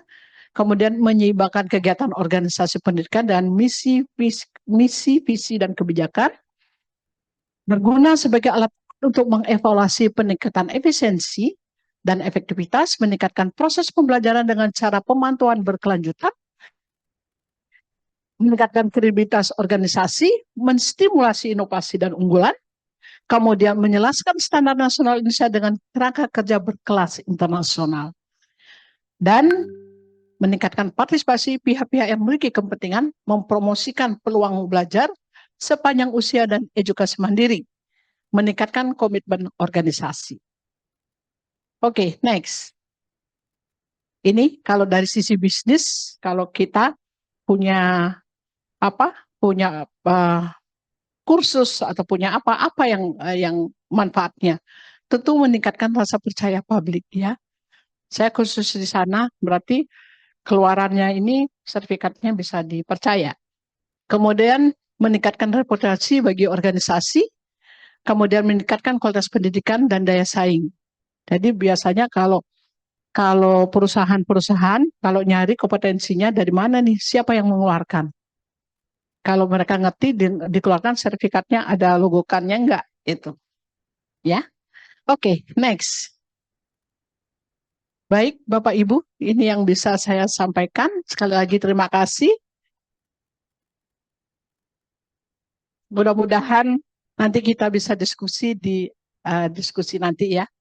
Mohon maaf kalau ada hal-hal yang kurang berkenan. Terima kasih, selamat pagi. Ya, oke. Terima kasih Bu Desa atas pemaparannya. Kita akan segera lanjutkan dengan narasumber kita berikutnya, Bapak Dr. Muhammad Rosiawan. Saya bacakan biodata singkat beliau. Saat ini Pak Rosiawan adalah dosen teknik industri Fakultas Teknik Universitas Surabaya. Beliau juga adalah lead evaluator dari SNI Award BSN dari tahun 2018 sampai sekarang. Kemudian juga lead auditor dan auditor di berbagai lembaga sertifikasi, salah satunya juga di Evodia Global Sertifikasi. Kemudian beliau juga adalah trainer lead auditor course untuk ISO 21001-2018. Nah, Pak Rosiawan akan membawakan materi yang berjudul SNI ISO 21001-2018 dalam peningkatan daya saing sekolah. Untuk itu diberikan waktu 45 menit, Pak Rosiawan. Ya, silakan, Pak. Cek. Baik, saya berdiri. Terima kasih Pak Stefanus. Bismillahirrahmanirrahim. Assalamualaikum warahmatullahi wabarakatuh. Salam, Om Swastiastu, Namo Buddhaya, salam kebajikan, dan salam multikultur dari Ubaya. Yang saya hormati Pak Udin dari Dinas Pendidikan Provinsi, Bu Dila, Pak Made, Bu Desa, dan Bapak Ibu semua pimpinan SMK di seluruh Jawa Timur, baik yang hadir di sini maupun yang hadir secara online. Kita tepuk tangan untuk Bapak Ibu semua.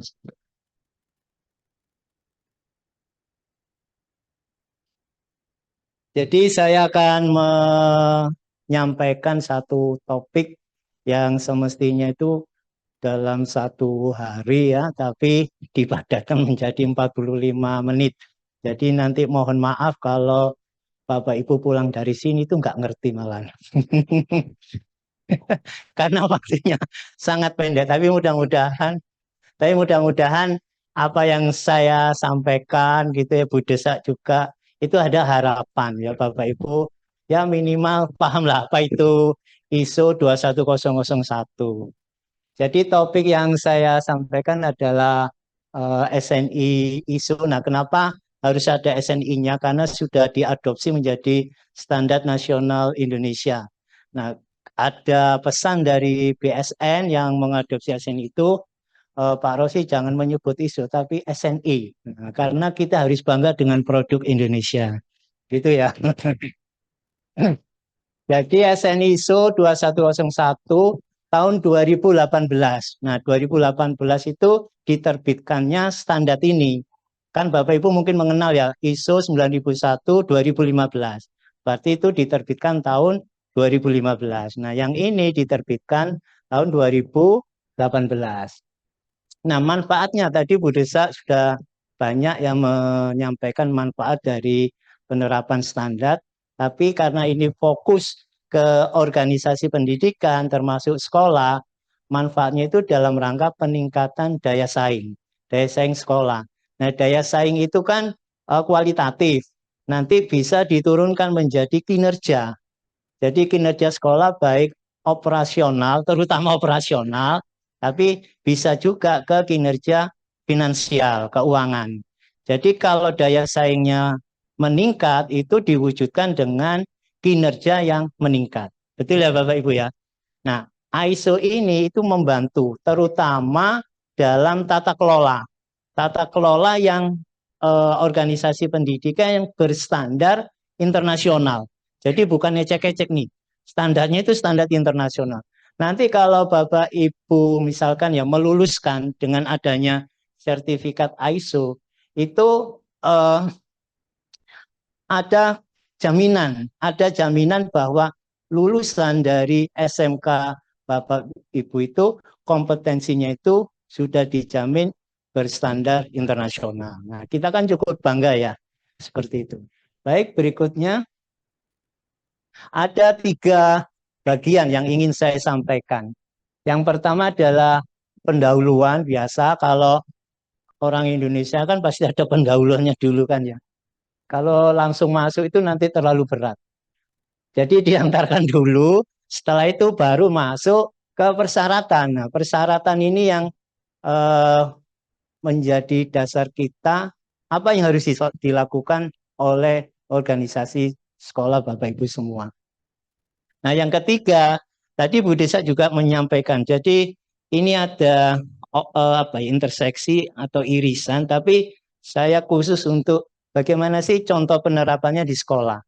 Jadi kebetulan ada satu sekolah yang kita bimbing ya, itu sampai sertifikasi itu seperti apa yang harus dilakukan. Nah, mudah-mudahan ini bisa memberi gambaran Bapak Ibu, oh penerapannya seperti ini.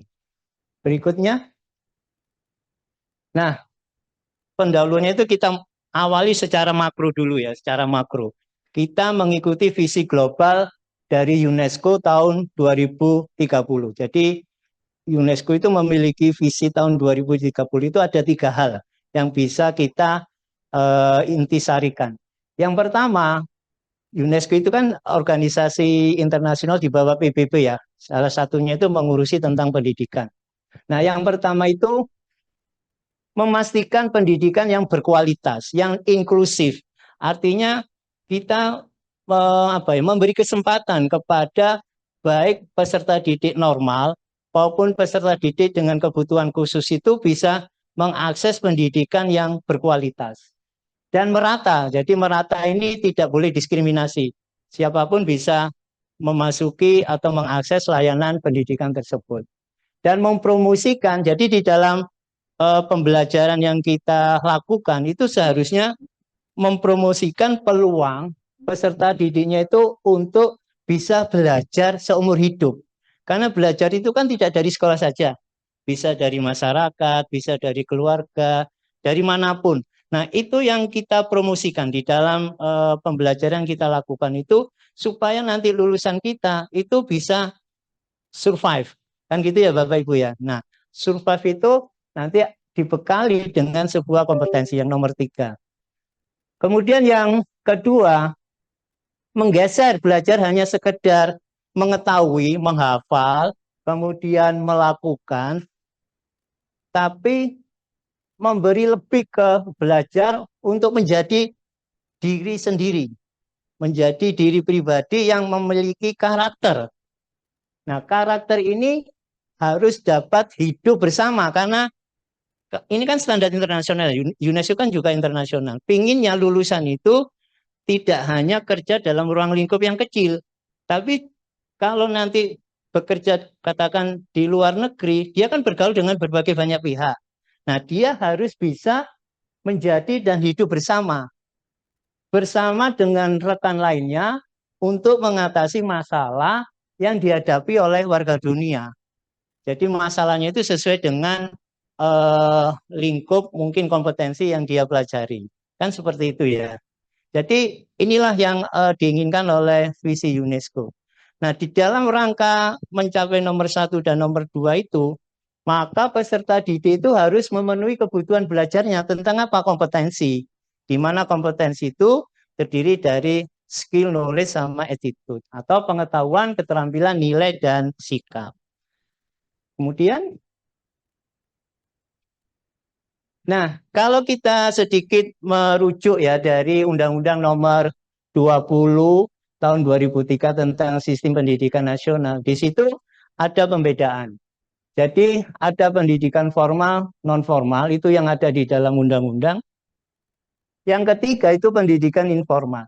Nah, pendidikan umum di PAUD, TK, SD, SMP, SMA, SMK atau ada juga yang MAN tapi di bawah Kementerian Keagamaan ya, dan perguruan tinggi untuk mempersiapkan diri menjadi dan berkembang sebagai anggota masyarakat yang berkontribusi terhadap kehidupan dunia. Nah, ini pendidikan formal yang pertama, yang Bapak Ibu hadir di sini ini masuk ke pendidikan formal. Yang kedua, itu pendidikan juga bisa diperoleh secara non formal berupa pelatihan, pusat bimbingan. Tapi tujuannya berbeda dalam rangka mempersiapkan profesi pekerjaan. Nah, tadi Bu Desa juga cerita ada lembaga sertifikasi profesi kayak gitu. Nah, itu adalah pelatihan, mempersiapkan profesi pekerjaan untuk kebutuhan dan harapan pengembangan karir non formal. Jadi saling melengkapi. Sekarang nggak cukup hanya mengandalkan pendidikan formal, kadangkala juga dilengkapi pendidikan non formal, sehingga di SMK itu kan ada LSP P1 gitu ya, Pak. Nah, itu kan untuk melengkapi dari pendidikan formalnya. Nah, setelah itu baru mereka terjun ke masyarakat, dia bekerja. Kan lulusan SMK kan menurut Pak Udin kemarin saya ada bocoran kan ada 3 ya, BMW gitu ya Bapak Ibu ya. B itu apa ya? B. Bekerja. Nah, kemudian M-nya apa? Melanjutkan. Kemudian W-nya? Bagus kan ya, tapi proporsinya banyak yang mana ini dari BMW-nya? Banyak yang bekerja, wirausaha. Yang melanjutkan sedikit ya? Ya, sedikit. Ya, memang tujuannya kan berbeda ya. Nah, bekerja, wirausaha, maupun melanjutkan itu, mereka itu juga dibekali pendidikan informal. Jadi mereka itu ketika bekerja berinteraksi dengan pekerjaannya, kan sudah terputus ya dengan SMK-nya. Nah, mereka juga bisa belajar terus gitu. Nah, ini yang dimaksud sebagai pembelajaran seumur hidup. Bisa di tempat kerja, di keluarga, dan lain sebagainya. Nah, ini yang menjadi tujuan dari pemerintah. Terus? Nah, tapi pendidikan menghadapi tantangan. Tantangan. Pertama, tadi Pak Stef sudah menyuplik juga sih, bahwa kondisi kualitas pendidikan ini sangat terfragmentasi. Pendidikan itu disediakan oleh berbagai macam organisasi pendidikan dengan tingkat kualitas yang berbeda. Nah, tingkat kualitas itu oleh pemerintah itu diwujudkan dengan status akreditasi, benar ya? Ada status akreditasi A, B, C gitu ya Bapak Ibu ya? Seperti itu. Kalau A berarti statusnya sangat baik sekali, ya B mungkin baik, C mungkin cukup. Jadi ini yang menjadi tantangan kita. Bagaimana yang status yang kurang tadi itu bisa meningkat, yang meningkat itu bisa mempunyai peluang lebih besar lagi untuk menjadi sekolah PK ya. Benar ya? Peningkatan keunggulan, pusat keunggulan ya. Mohon maaf. Pusat keunggulan. Nah, jadi inilah tantangan kita ya. Kemudian oleh karena itu perlunya sebuah pendekatan sistem manajemen mutu di dalam sekolah itu. Tapi kalau menurut penelitian ya dari berbagai artikel, orang itu enggan mempelajari pendekatan mutu yang sistematis. Karena apa? Merasa ini repot, ribet. Nanti banyak dokumentasi, banyak pekerjaan yang menjadi kita itu bisa tertekan dan menjadi stres gitu ya katanya. Itu menurut penelitian. Tapi ini kan tantangan, namanya tantangan kan berarti harus bisa kita hadapi, benar ya Bapak Ibu ya? Harus bisa kita hadapi tantangan tersebut. Berikutnya. Nah, salah satu cara menghadapi tantangan tadi itu adalah mengadopsi SNI ISO 21001. Kenapa kami sarankan mengadopsi SNI ISO 201? Karena di dalam standar ini, itu Bapak Ibu itu sudah tidak usah mikir gitu loh ya maksudnya. Tidak usah mikir apa yang harus saya lakukan ya dalam mengelola sekolah ini yang standarnya internasional.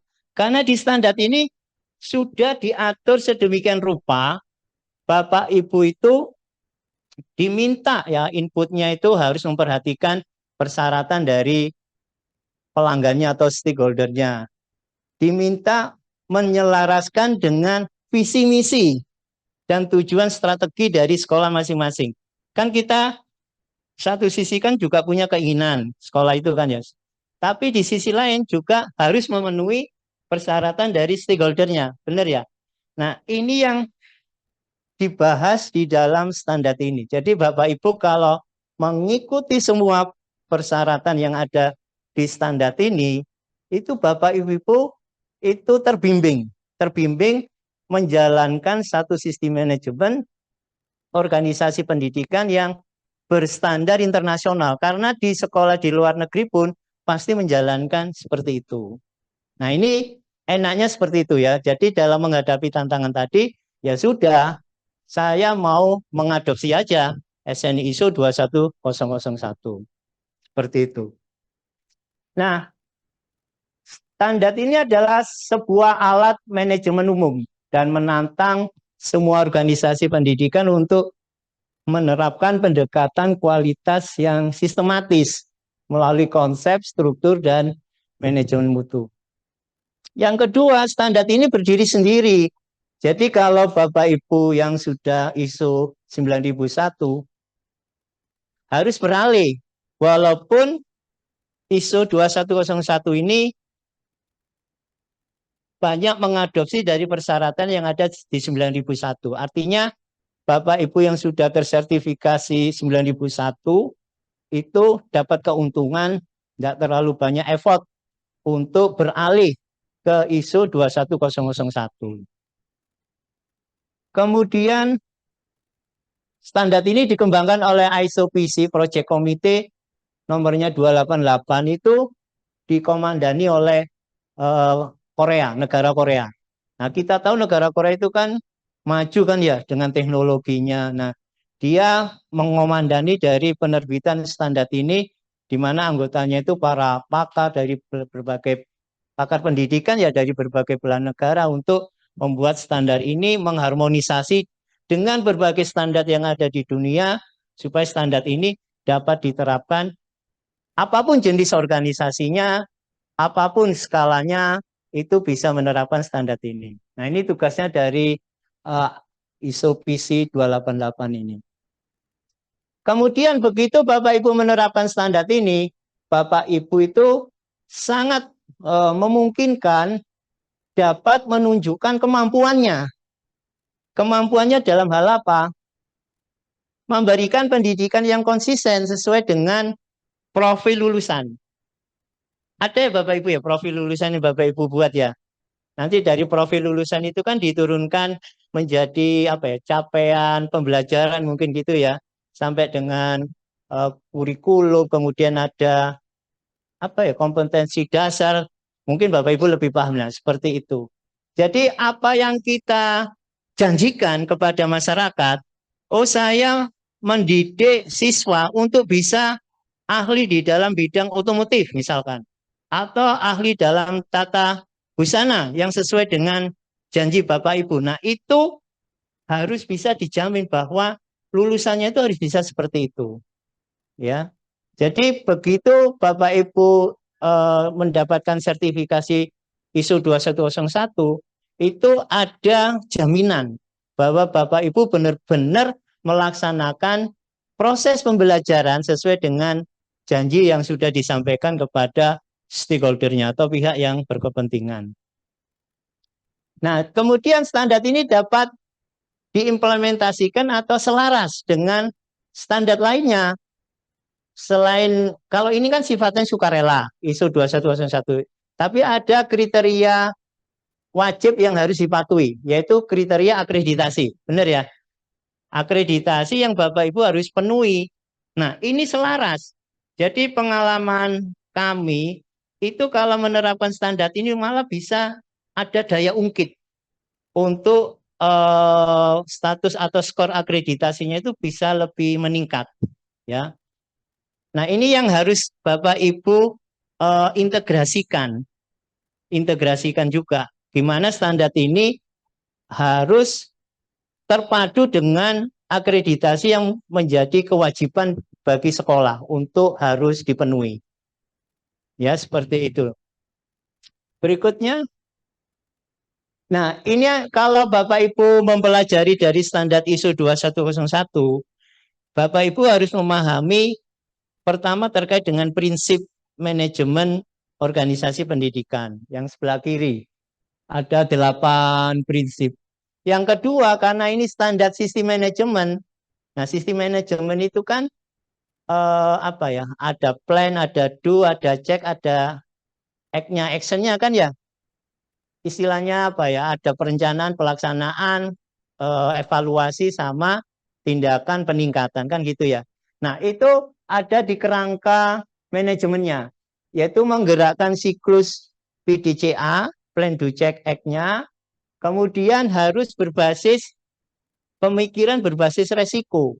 Jadi ketika kita menetapkan indikator kinerja di dalam rencana kegiatan anggaran sekolah, kita yakin bahwa indikator kinerja itu harus tercapai. Kemudian kendala-kendala apa yang akan dihadapi dalam pelaksanaan program kegiatan untuk mencapai indikator kinerja, itu harus diantisipasi. Nah, itu namanya pemikiran berbasis resiko. Ada pengendalian selama prosesnya yang harus dilakukan agar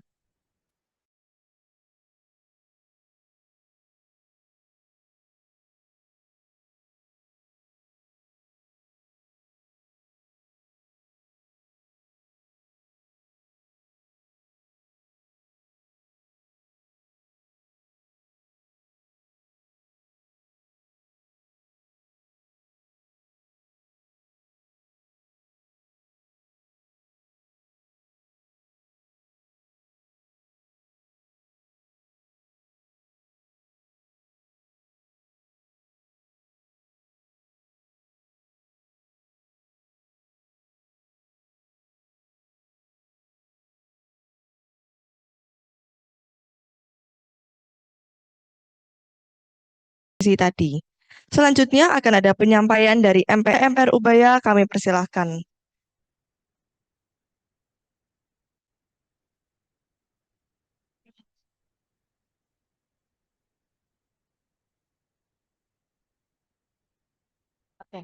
Assalamualaikum warahmatullahi wabarakatuh. Selamat siang Bapak Ibu semua. Dalam keadaan sehat Bapak Ibu ya. Mohon izin Ibu, saya mungkin di bawah aja ya. Ya, oke baik.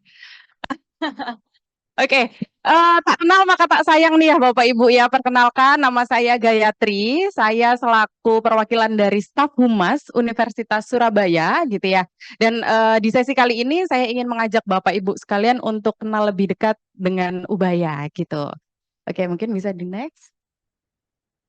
Next sampai pengajar. Ya, baik. Next lagi. Nah, Universitas Surabaya, Bapak Ibu, biasa kita sebut dengan Ubaya gitu ya. Kita sudah memiliki beberapa jenis penghargaan, Bapak Ibu. Jadi yang pertama kita merupakan universitas yang sudah berakreditasi unggul, ya. Kemudian merupakan perguruan tinggi swasta terbaik juga se-Jawa Timur selama 5 tahun berturut-turut. Kemudian terima kasih.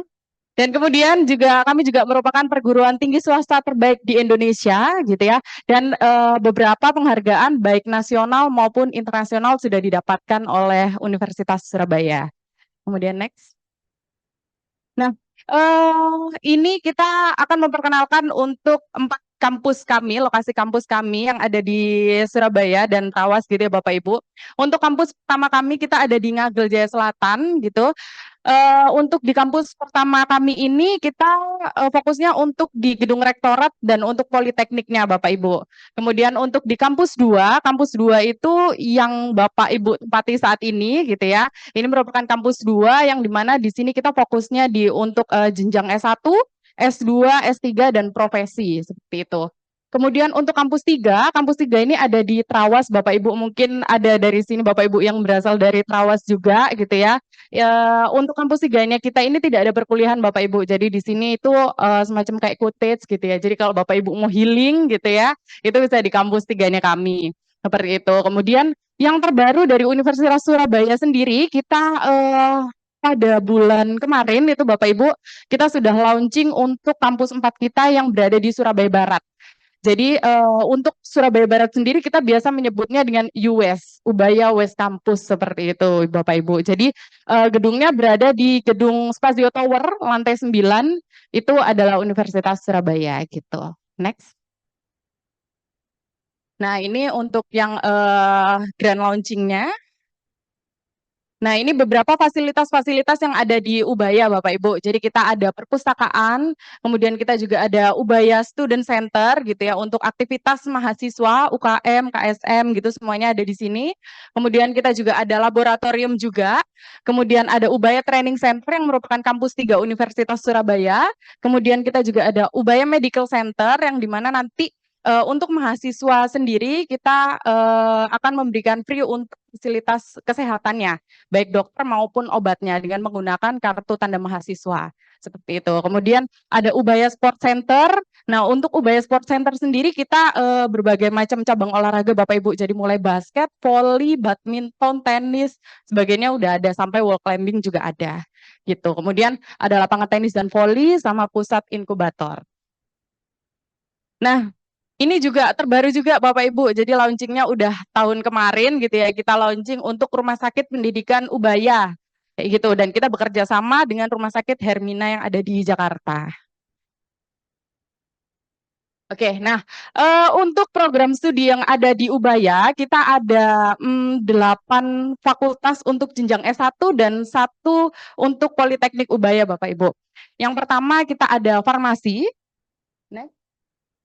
kemudian ada Fakultas Hukum, kemudian ada Fakultas Bisnis dan Ekonomika. Untuk Fakultas Bisnis dan Ekonomika ini kita ada 3 program studi Bapak Ibu peminatannya, yaitu ada Ilmu Ekonomi, Akuntansi, dan Manajemen. Dan di Fakultas Bisnis dan Ekonomika juga kita ada jenjang untuk internasional Bapak Ibu. Jadi kalau misalkan dari siswa Bapak Ibu sekalian ingin mendapatkan 2 gelar gitu ya, 2 gelar nasional dan yang internasional, kita tersedia untuk di program internasional seperti itu. Kemudian ada Fakultas Psikologi, kemudian ada Fakultas Teknik. Nah, Fakultas Teknik ini ada 6 program studi Bapak Ibu. Yang pertama ada Teknik Industri, kemudian ada Teknik Elektro, Teknik Mesin dan Manufaktur, kemudian Teknik Kimia, Teknik Informatika, dan yang terakhir Sistem Informasi. Dan di Fakultas Teknik juga kita juga ada untuk jenjang yang program internasionalnya juga Bapak Ibu. Jadi nanti ketika lulus itu akan mendapatkan 2 gelar nasional dan internasional seperti itu. Kemudian next, ada Fakultas Teknobiologi juga. Kemudian ada Fakultas Industri Kreatif, jadi kalau misalkan siswa-siswinya Bapak Ibu senang nih dalam OOTD gitu ya, suka fashion, suka desain produk gitu, itu bisa diarahkan untuk di Fakultas Industri Kreatifnya kami gitu. Kemudian ada Fakultas Kedokteran, untuk Fakultas Kedokterannya kami sendiri kita sudah berdiri sejak tahun 2016 Bapak Ibu, seperti itu. Next. Nah, yang terakhir ada Politeknik untuk jenjang D3-nya, seperti itu. Nah, untuk informasi lebih lanjutnya itu Bapak Ibu bisa dicek di goodie bag Bapak Ibu sekalian. Saya sudah menitipkan untuk 3 lembar brosur gitu ya, jadi mungkin bisa dibaca untuk product knowledge-nya. Kemudian next, nah ini ada beberapa perusahaan kerjasama dengan Ubaya. Untuk bentuk kerjasamanya sendiri kita bisa dalam bentuk beasiswa seperti Poligon dan Samator gitu ya. Kemudian ada juga berupa pencarian tenaga kerja. Jadi selama 1 tahun itu perusahaan-perusahaan yang sebagian kecil ini itu mencari lulusan-lulusan Ubaya. Seperti itu Bapak Ibu. Next. Beasiswa. Nah, ini beberapa prestasi mahasiswa Bapak Ibu, baik yang di dalam negeri maupun yang di luar. Next. Nah, kemudian di Ubaya sendiri kita ada beberapa beasiswa Bapak Ibu. Jadi pada umumnya kita juga menyediakan beasiswa baik akademik maupun non-akademik. Mungkin di sini yang Bapak Ibu perlu ketahui, di sini juga ada beasiswa OSIS Bapak Ibu. Gitu, dari sebagian besar beasiswa ini kita ada yang spesial yaitu beasiswa OSIS. Nah, beasiswa OSIS sendiri mungkin jarang dimiliki oleh universitas lain ya Bapak Ibu ya. Jadi untuk di Ubaya sendiri itu terbagi menjadi 2. Yang pertama adalah khusus untuk BPH. BPH sendiri itu Ketua Wakil Bendahara Sekretaris Bapak Ibu. Nah, itu potongannya 100% untuk uang gedung sama 100% untuk semester 1 sama semester 2. Seperti itu. Kemudian untuk yang non BPH-nya itu potongannya 75% untuk semester 1 dan semester 2 dengan uang gedung juga. Seperti itu. Nah, untuk jenis beasiswa yang lainnya ini kita itu 100% Bapak Ibu. Jadi dilihat dari piagam penghargaannya, kemudian dari nilai rapotnya, seperti itu. Nah, baik, selain beasiswa sebelum menjadi mahasiswa, kita juga ada beasiswa untuk mahasiswa aktif juga Bapak Ibu. Jadi Bapak Ibu nggak perlu khawatir ketika nanti siswa-siswanya sudah masuk di sini, itu juga masih bisa berkesempatan untuk apply beasiswa lain yang ada di Ubaya. Seperti itu Bapak Ibu. Baik, untuk sesi selanjutnya mungkin saya akan lanjutkan ke MC. Terima kasih banyak waktunya Bapak Ibu. Sehat selalu. Assalamualaikum warahmatullahi wabarakatuh.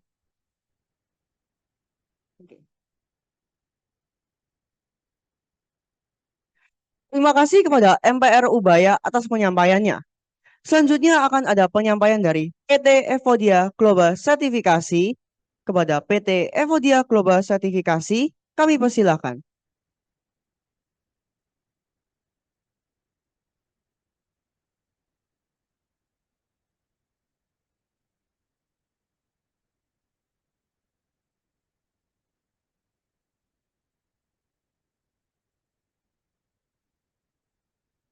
Assalamualaikum warahmatullahi wabarakatuh.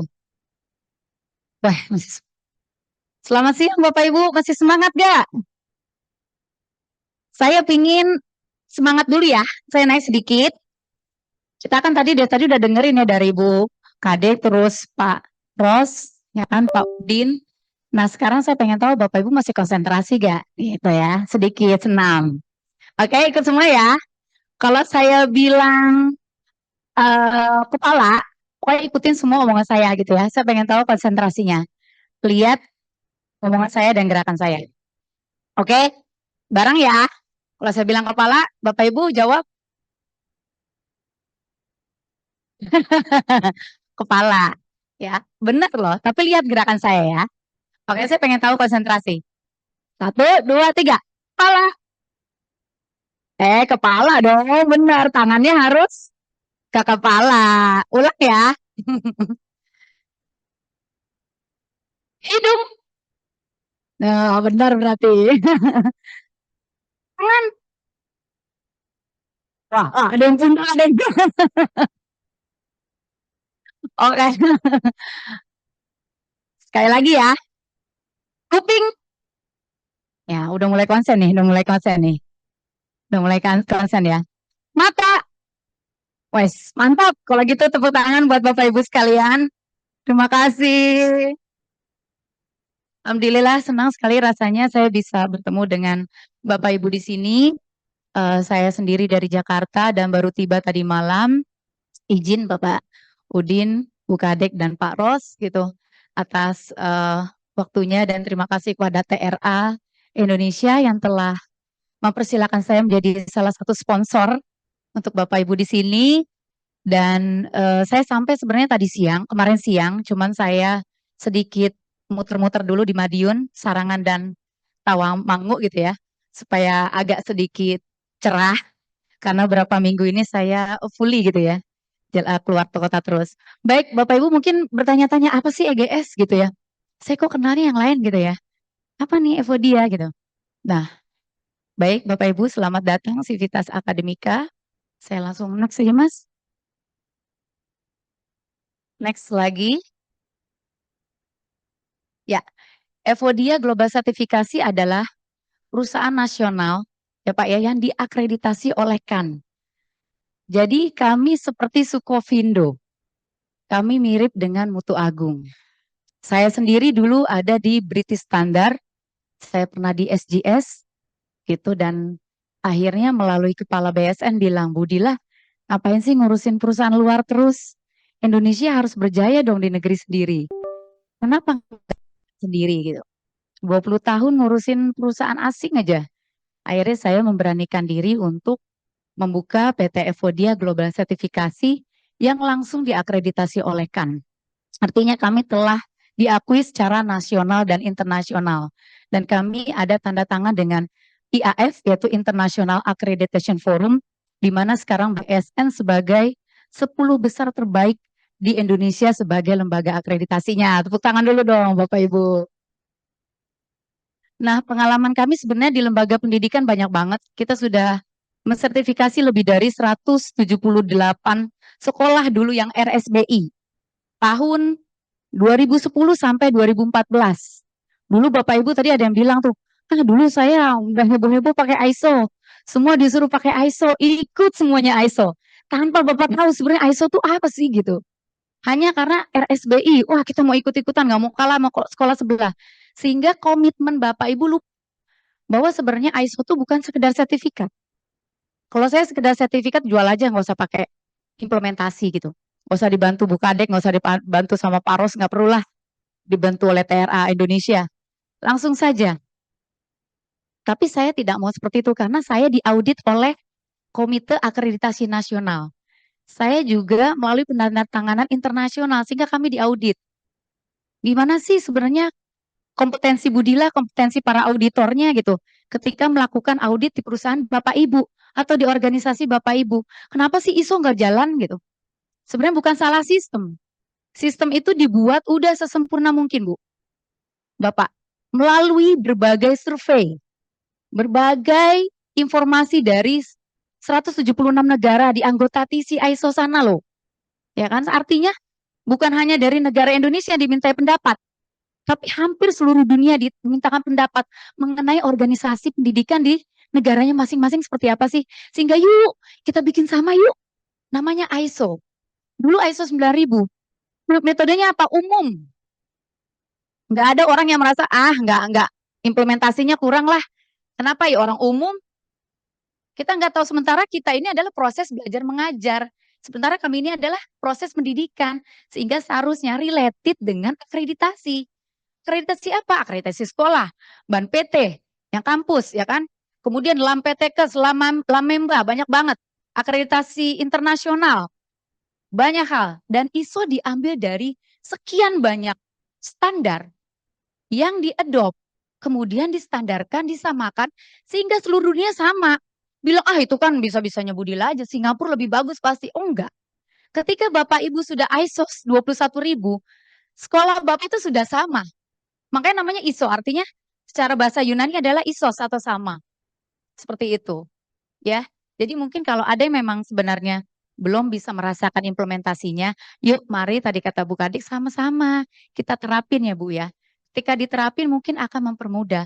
Siapapun orang yang pergi keluar masuk ya di organisasi pendidikan tuh biasa itu nggak pengaruh karena kita punya sistem.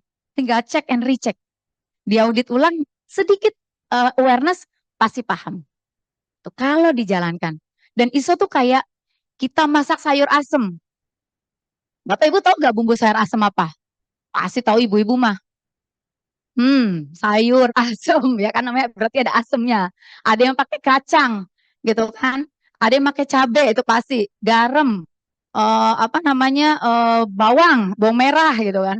Ada yang mau pakai bawang putih, ada sih pakai bawang putih Budila biar enak. Monggo. Tuh. Tapi si Indonesia itu sebagai ramuan dapur sudah membuat ramuan untuk sayur asem. Nah, si ISO seperti itu. Tadi Pak Ros sudah sampaikan 4 sampai 10 ya. Bapak ikutin aja. 4 tuh ngapain sih? Ya disesuaikan dengan proses Bapak dong. Masa proses Bapak sekolah saya masukin proses manufacture? Gak mungkin kan? Nah, kayak gitu. Jadi si ISO ini 4 sampai 10 klausul itu diikuti sesuai proses Bapak. Yang tidak ada jangan diada-adain. Gak usah dipakai klausulnya gitu. Jadi ada konsultan, kesalahannya adalah kadang-kadang di pendampingannya. Konsultannya tidak paham. Tidak ngerti proses bisnis Bapak. Kurang konsultan pabrik otomotif kok disuruh masuk ke bagian industri, gitu, bagian organisasi pendidikan, nggak akan nyambung gitu. Yang seperti apa? Yang paham dengan proses bisnis di perusahaan Bapak. Seperti itu. Nah, nanti kalau mau enak gimana Mbak Dila? Mau enak gampang, tinggal tambahin tetelan. Sayur asam pakai tetelan ada? Ada, ibu saya juga bikinnya sayur asam pakai tetelan. Boleh ke orang Sunda seperti itu? Orang Jawa juga ada yang seperti itu. ISO juga sama. ISO adalah minimum requirement standar umum, standar sangat-sangat umum. Kalau mau enak ditambahin apa sih? Boleh tambahin performa manajemen, PM. Untuk apa Mbak? Untuk pengukuran kinerjanya di klausul 7, boleh gak? Boleh aja. Terus supaya bersih rapi pakai apa? Pakai 5R tambahin. Seri, seton, sisuske, apa tuh? Yang rajin, resik, rawat, ya kan Pak? Yang dari ya rapi, ringkas. Dari mana tuh Mbak? Oh, standar Jepang. Toyota sangat konsen banget sama 5R sehingga Toyota tuh sistemnya sangat bagus, sangat rapi, sangat bersih. Boleh nggak sih ngikutin Toyota? Boleh aja, sekolah saya rapi. WC semua diatur, nggak ada lagi kalau saya ke sekolah. Ya, sekolah negeri anak saya di SMA 1. Bunda, aku kalau pipis agak-agak takut, Bun. Boleh nggak aku mulai sekarang bawa aqua? Karena kotor. Nah, itu dari anak saya. Artinya apa Bapak Ibu? Apakah diterapin? Apakah ISO bicara sampai sana? Iya, bisa ISO mengenai apa? Fasilitas, benar gak Pak? Fasilitas. Proses belajar mengajar atau fasilitas pendukung seperti itu. Ya Bapak Ibu, jadi kita mau menambahkan apa terserah. Saya mau jadi sekolah kelas, ya RT aja lah. Enggak Budilah, saya mau menjadi sekolah SMK yang berstandar internasional yang kelas dunia. Saya mau punya standar bukan hanya 21, tapi tambahannya banyak. Terus tambahannya banyak Budilah. Saya nggak mau hanya ISO aja. Boleh. Tapi Bapak Ibu mumet nggak? Pasti. Tidak ada sistem yang tidak mumet. Saya sama Pak Ros ini sama Bu Des itu sama. Terus standar. Mumet gak Bu? Kadang-kadang nyerah Pak. Bosen ya. Masa belajar klausul mulu? Masa saya kerja belajar terus gitu? Tapi hidup adalah perjuangan. Dan kita kalau nggak gitu kita akan mati. Saya ngeliat Bu, kemarin saya ke Semarang. Di Semarang satu pesawat isinya orang China. Saya tanya bilang, please tolong ya matiin handphone Anda. Kita mau take off. Dia nggak ngerti. Saya lihat orang apa ya? Tapi orang Indonesia nih, tapi orang Cina. Terus dia main handphone TikTok. Oh, ternyata bahasanya Cina. Berarti orang Cina. Saya lihat sebelahnya orang Cina semua. Di depan ngomong cengceng-cengceng. Oh, orang Cina juga. Ada apa ini? Kenapa pesawat Batik Air mau landing? Saya mau sertifikasi Universitas Semarang. Isinya hampir orang Cina. Saya tanya langsung, please turn off your mobile phone. Dia baru matiin handphonenya. Ternyata dia nggak ngerti bahasa Indonesia. Dan waktu itu saya tanya di ikut asosiasi, orang Cina sudah masuk Pak semua. Dikasih semua. Manufacture ya kan. Lahan segitu banyak untuk didirikan apa? Industri. Investasi. Artinya Indonesia akan ketinggalan. Kalau sumber daya kita tidak, tadi Bu Desak bilang, tidak kompeten. ISO salah satunya. Jadi Bapak Ibu saya sih berharapnya adalah bukan takut menerapkan ISO, tapi gimana berpikir untuk bisa mengembangkan sumber daya kita, terutama anak didik kita ke depan. Cucu-cucu kita mau jadi apa ya anak saya? Nak, Bunda kayak gini nyari kerja susah. Gimana nanti zaman kamu ya nak? Mau nggak kamu sekolah di Jerman aja? Saya nawarin anak saya gitu. Kamu sekolah di Jerman, lihat sepupu kamu enak banget loh. Dia nggak mau balik. Semua sepupu kamu di luar nggak mau balik. Kenapa? Merasa di sana teratur. Karena tadi semua bersistem. Gitu Bu Pak. Seandainya saya berharap semoga dengan seperti ini ya, kita buka pikiran kita, menerima hal-hal baik, hal-hal positif, bahwa kita jangan terlalu banyak mengeluh. Tapi kita gimana caranya menciptakan turunan kita nanti menjadi lebih baik. Indonesia nggak boleh kalah. Dan saya sedih karena saya ada di HIPMI gitu. Itu aja sih Bapak Ibu. Ya, ayo kita semangat. Nah, pengalaman kami inilah akhirnya membuat kami maju ke CAN dan diakreditasi oleh CAN dan kita dapat pertama kali ISO 21 dan satu-satunya di Indonesia yang punya akreditasi dari CAN untuk ISO 21. Next, Mas. Ya, ini visi misi Bapak Ibu punya visi misi, kami juga punya visi misi. Di mana visi kita lah menjadi pusat jasa sertifikasi nasional yang terpercaya. Dengan misi kita tadi Pak, melaksanakan kegiatan secara kompeten, secara profesional. Ya, kita nggak bisa beli sertifikat ya. Bapak Ibu tolongin dong, Mbak Dila tolongin dong saya. Udahlah, jual beli sertifikat aja Mbak Dila. Nggak bisa ya Bapak Ibu. Kami akan friendly audit. Bapak Ibu jangan takut. Kita tugasnya adalah membantu, membuat proses sertifikasi menjadi lebih mudah. Tapi bukan artinya menyalahkan. Takut ada auditor disalahin. Apalagi ISO 21, persyaratan kait kurikulum dan proses belajar mengajar banyak banget. Ngeri. Ini belum terstandar, pasti kena men. Jangan takut. Karena Bapak Ibu, kami akan memberikan kira-kira ada potensi major. Bagaimana? Bisa diselesaikan enggak sekarang? Seperti itu. ya, dan dibantu dengan konsultan, para konsultan dari Bu Desak, dari Pak Ros, mungkin dari TRA Indonesia gitu kan. Tadi kan Pak Ros bilang bisa gak mandiri, bisa aja. Tapi asal Bapak pede, Bapak ikutin aja standarnya. Pasti lulus gak? Pasti lulus. Kenapa Bu Dila pasti lulus? Karena lembaga sertifikasi itu tidak mungkin menjatuhkan. Kita tuh harus membuat sistem tuh menjadi mudah dipahami.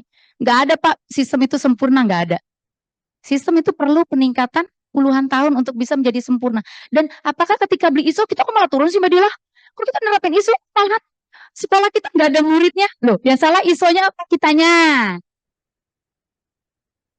Standar nggak salah Pak. Standar itu dibuat sebaik mungkin supaya tadi hasilnya bisa kecapai. Kitanya kurang, gimana gitu. Itu aja. Dan mungkin pikiran kita yang membuat seperti itu. Next. Nah, ini adalah salah satu jasa layanan sistem manajemen kita, yaitu 9.000 untuk mutu yang Bapak Ibu sudah terapin, 14.000 lingkungan, 45.000 safety, dan 21.000 untuk sistem manajemen organisasi pendidikan. Kenapa 3 ini? Sekarang ada kampus yang wajib nerapin ESG namanya. Environment, Sustainability, Development. Semua fokus kemana Pak? Zero defect. Nanti 2030 ya Pak, Indonesia wajib zero defect. Semua harus nerapin karbon. Nggak ada lagi tuh. Sekolah gue pakai ISO, tapi AC-nya masih AC yang bukan R32 mesinnya. Kenapa? Itu kan bukan green, bukan yang green gitu. Sekarang udah nggak boleh, harus hemat energi, harus yang tidak menghasilkan emisi limbah. Harus seperti itu nanti Pak. Ini kita diminta untuk seperti itu. BSN akan sosialisasi ke sekolah-sekolah untuk sekolah nerapin ISO 21.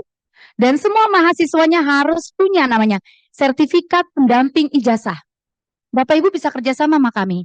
Terkait mahasiswa kami boleh gak ada tambahan terkait soft skill? Jadi kalau Bapak Ibu sepupu saya itu baru masuk ke ESDM, Kementerian ESDM. Salah satu persyaratannya adalah mahasiswanya harus punya persyaratan soft skill. Apa Mbak? Dia pernah nerapin ISO 17025. Kenapa ya diminta 17025? Oh, mungkin terkait tambang, jadi ada lab. Persyaratan umumnya apa lagi Mbak? Dia harus, mahasiswanya harus memahami atau punya sertifikat terkait ISO 9000. Internal audit kah? Awareness kah? Monggo. Sehingga sekarang sekolah, melalui universitas berbondong-bondong gimana caranya? Mahasiswanya punya tambahan terkait soft skill. Anak Gen Z itu malas Pak. Benar gak ya? Nah, saya tuh membinanya susah banget.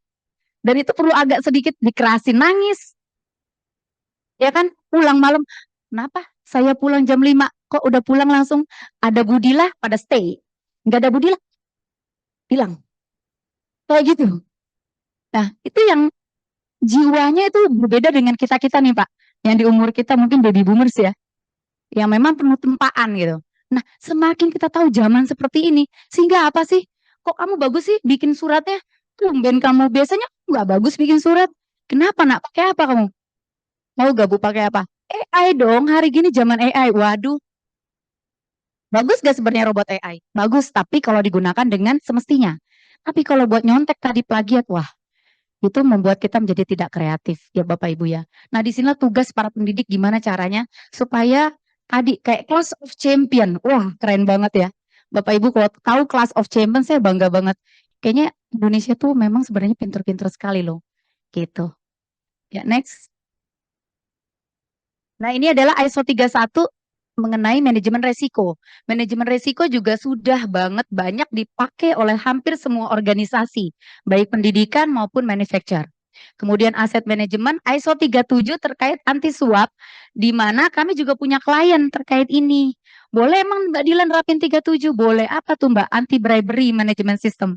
Suap menyuap. Berarti kalau kita nerapin ini nggak bisa ada suap menyuap dong Mbak. Siapa bilang? Gitu. Jadi ada orang yang malah pikirannya, kalau nerapin itu nggak bisa suap nyuap. Loh, Bapak takut nggak bisa menyuap gitu kan? Jadi kita, kayaknya saya rasa ini yang salah siapa ya? Kita kebalik gitu loh jadinya. Bukan berarti ketika kita nerapin zona integritas di kampus-kampus itu kan terkenal tuh ya. Salah satu klien saya malahan ketahuan lah ya kan korupsi rektornya. Lah itu kan malu ya. Oh disertifikasi sama siapa? Walah EGS. Kok ISO lah? ISO orang pada saat saya ngaudit baik-baik aja, bener gak Bu? Tapi begitu kenyataannya tidak. Karena 37 itu udah hanya sistem. Yang melakukan siapa? Pelakunya masing-masing, bener gak Pak? Ketika si sistem sudah buat, Bu Dila boleh gak nerima fee? Boleh, tapi ada batasan. Dibikin yuk batasannya. Boleh gak Bu nerima hadiah? Boleh, dibikin yuk batasannya. Bukan berarti dengan 37 bebas. Udah gak ada sama sekali tips, no tips. Enggak. Boleh, tapi dibikin batasan. Sehingga apa? Indonesia menjadi lebih tertib. Itu tujuannya. Nah, itu melalui zona integritas namanya. Kemudian sistem manajemen energi untuk energi, lebih banyak perusahaan tambang atau minyak, kemudian 27. Nah ini Bu, yang lagi heboh juga di mana Kemenfo kemarin jebol ya Pak Ros ya, terkait ini nih, sistem keamanan kita, sampai anak buah saya nge-apply, ini Pak, imigrasi nggak bisa-bisa Pak 2 minggu. Nah ini kan malu ya Indonesia, kok katanya terbaik tapi kok nggak bisa, akhirnya mereka berbondong-bondong bikin 27. Telat Pak, saya bilang, telat mau bikin 27, orang udah bocor, kok bisa gitu, kemana aja selama ini. Akhirnya sekarang diwajibin untuk 27. Termasuk kampus dan sekolah. Kenapa? Bapak Ibu nerima data siswa. Di mana data itulah data pribadi yang sifatnya yes, betul. Dan itu harus diberi keamanan. Ya. Next. Jadi kalau kita ngomongin standar banyak banget ya Mbak Dila berarti ya. Bukan 9.000 aja atau 21. Ih, banyak banget. Tapi kalau Ibu mau kelas dunia ya terapin semua. Tapi enggak, ya udah yang standar dulu. Nah ini adalah salah satu akreditasi ya, salah satu aja yang kami tampilin karena kami sekarang sedang develop dan akreditasi oleh KAN 14.000 dan 45. Ini ada 9.000, ada 21 untuk pendidikan, ada 37 untuk anti suap. Next. Dan layanan unggulan kita bisa dilihat aja, kita juga ada membantu penerapan 17.025. Ya Bapak Ibu kalau menjadi income generator gimana caranya Mbak? Sekarang di kampus itu harus PTMBH. Yang beberapa PTMBH itu gimana caranya bisa dapat duit ya? Mereka berbondong-bondong telepon saya, Mbak Dila, saya mau dong fakultas MIPA, Science, untuk diakreditasi oleh KAN. Caranya gimana Mbak? Nerapin 17.025 Bapak Ibu. Oh gitu, yang mana baiknya? Untuk mau mikrobiologi, ya fakultas mana maunya? Science aja deh, di mana? Lab kimia deh. Bapak Ibu nerapin 17.025. Yang tadi prosesnya panjang itu, kemudian Bapak majuin ke KAN. Bapak bisa duit. Bisa buka untuk masyarakat bahwa saya menjadi lab misalnya. Lab kalibrasi, lab uji. Artinya ada income buat sekolah SMK. Ada gak sih Mbak SMK yang nerapin ini? Ada. 17.025 kalau nggak salah yang di dekat ITS ya, saya lupa. Itu sudah nerapin 17.025. Terkait uji tarik. Uji tekan. Jadi SMK terkait otomotif atau ini ya, sipil. Ya, seperti itu. Jadi mereka mendapatkan uang dari situ. Nah, itu boleh nggak? Boleh. Karena Pak SMK-nya kreatif. Kreatifnya, nyari duit tadi kan. Pak Ros bilang inovasi dong. Ayo, itu salah satu bagian dari ISO. Kalau dijalanin pasti inovasi. Pasti SMK sekelas internasional kok, gitu. SMK kita nggak akan melempem lagi. Gitu ya, Bapak. Nah, ini adalah beberapa ininya. Kemudian ini untuk pelatihan terkait dengan guru-guru dan dosen. Boleh diinfo ke kami. Kemudian next. Nah ini proses sertifikasi baru kami. Next, yang sedang jalan yaitu ada LS Pro SNI, ada LSP juga, lembaga sertifikasi personal. Saya lagi nerapin untuk dosen-dosen kayak jenjang peneliti, AMI, PT, itu mereka wajib sebagai penilaian IKU di indikator 6, nah itu dipenuhi sehingga kami membuat lembaga sertifikasi personal. Next. Nah ini tadi sudah dijelaskan oleh Bu Desak ya, mengenai kerjasama rantai pengakuan regional di mana kami di sini, organisasi pendidikan di mana kan juga atau BSN dibuat di audit evaluation oleh ya ini internasional untuk kerjasama ASEAN seluruh dunia. Nah, kita sekarang yang 10 besar, makanya maksud saya kan tuh sangat bagus sekali, karena auditnya sangat ketat. Ya, next. Saya Bapak Ibu pasti pingin banget yang tahu proses sertifikasi sama harganya berapa ya Mbak Dila? Nah, tuh kan. Nah, ini adalah pendidikan usia dini.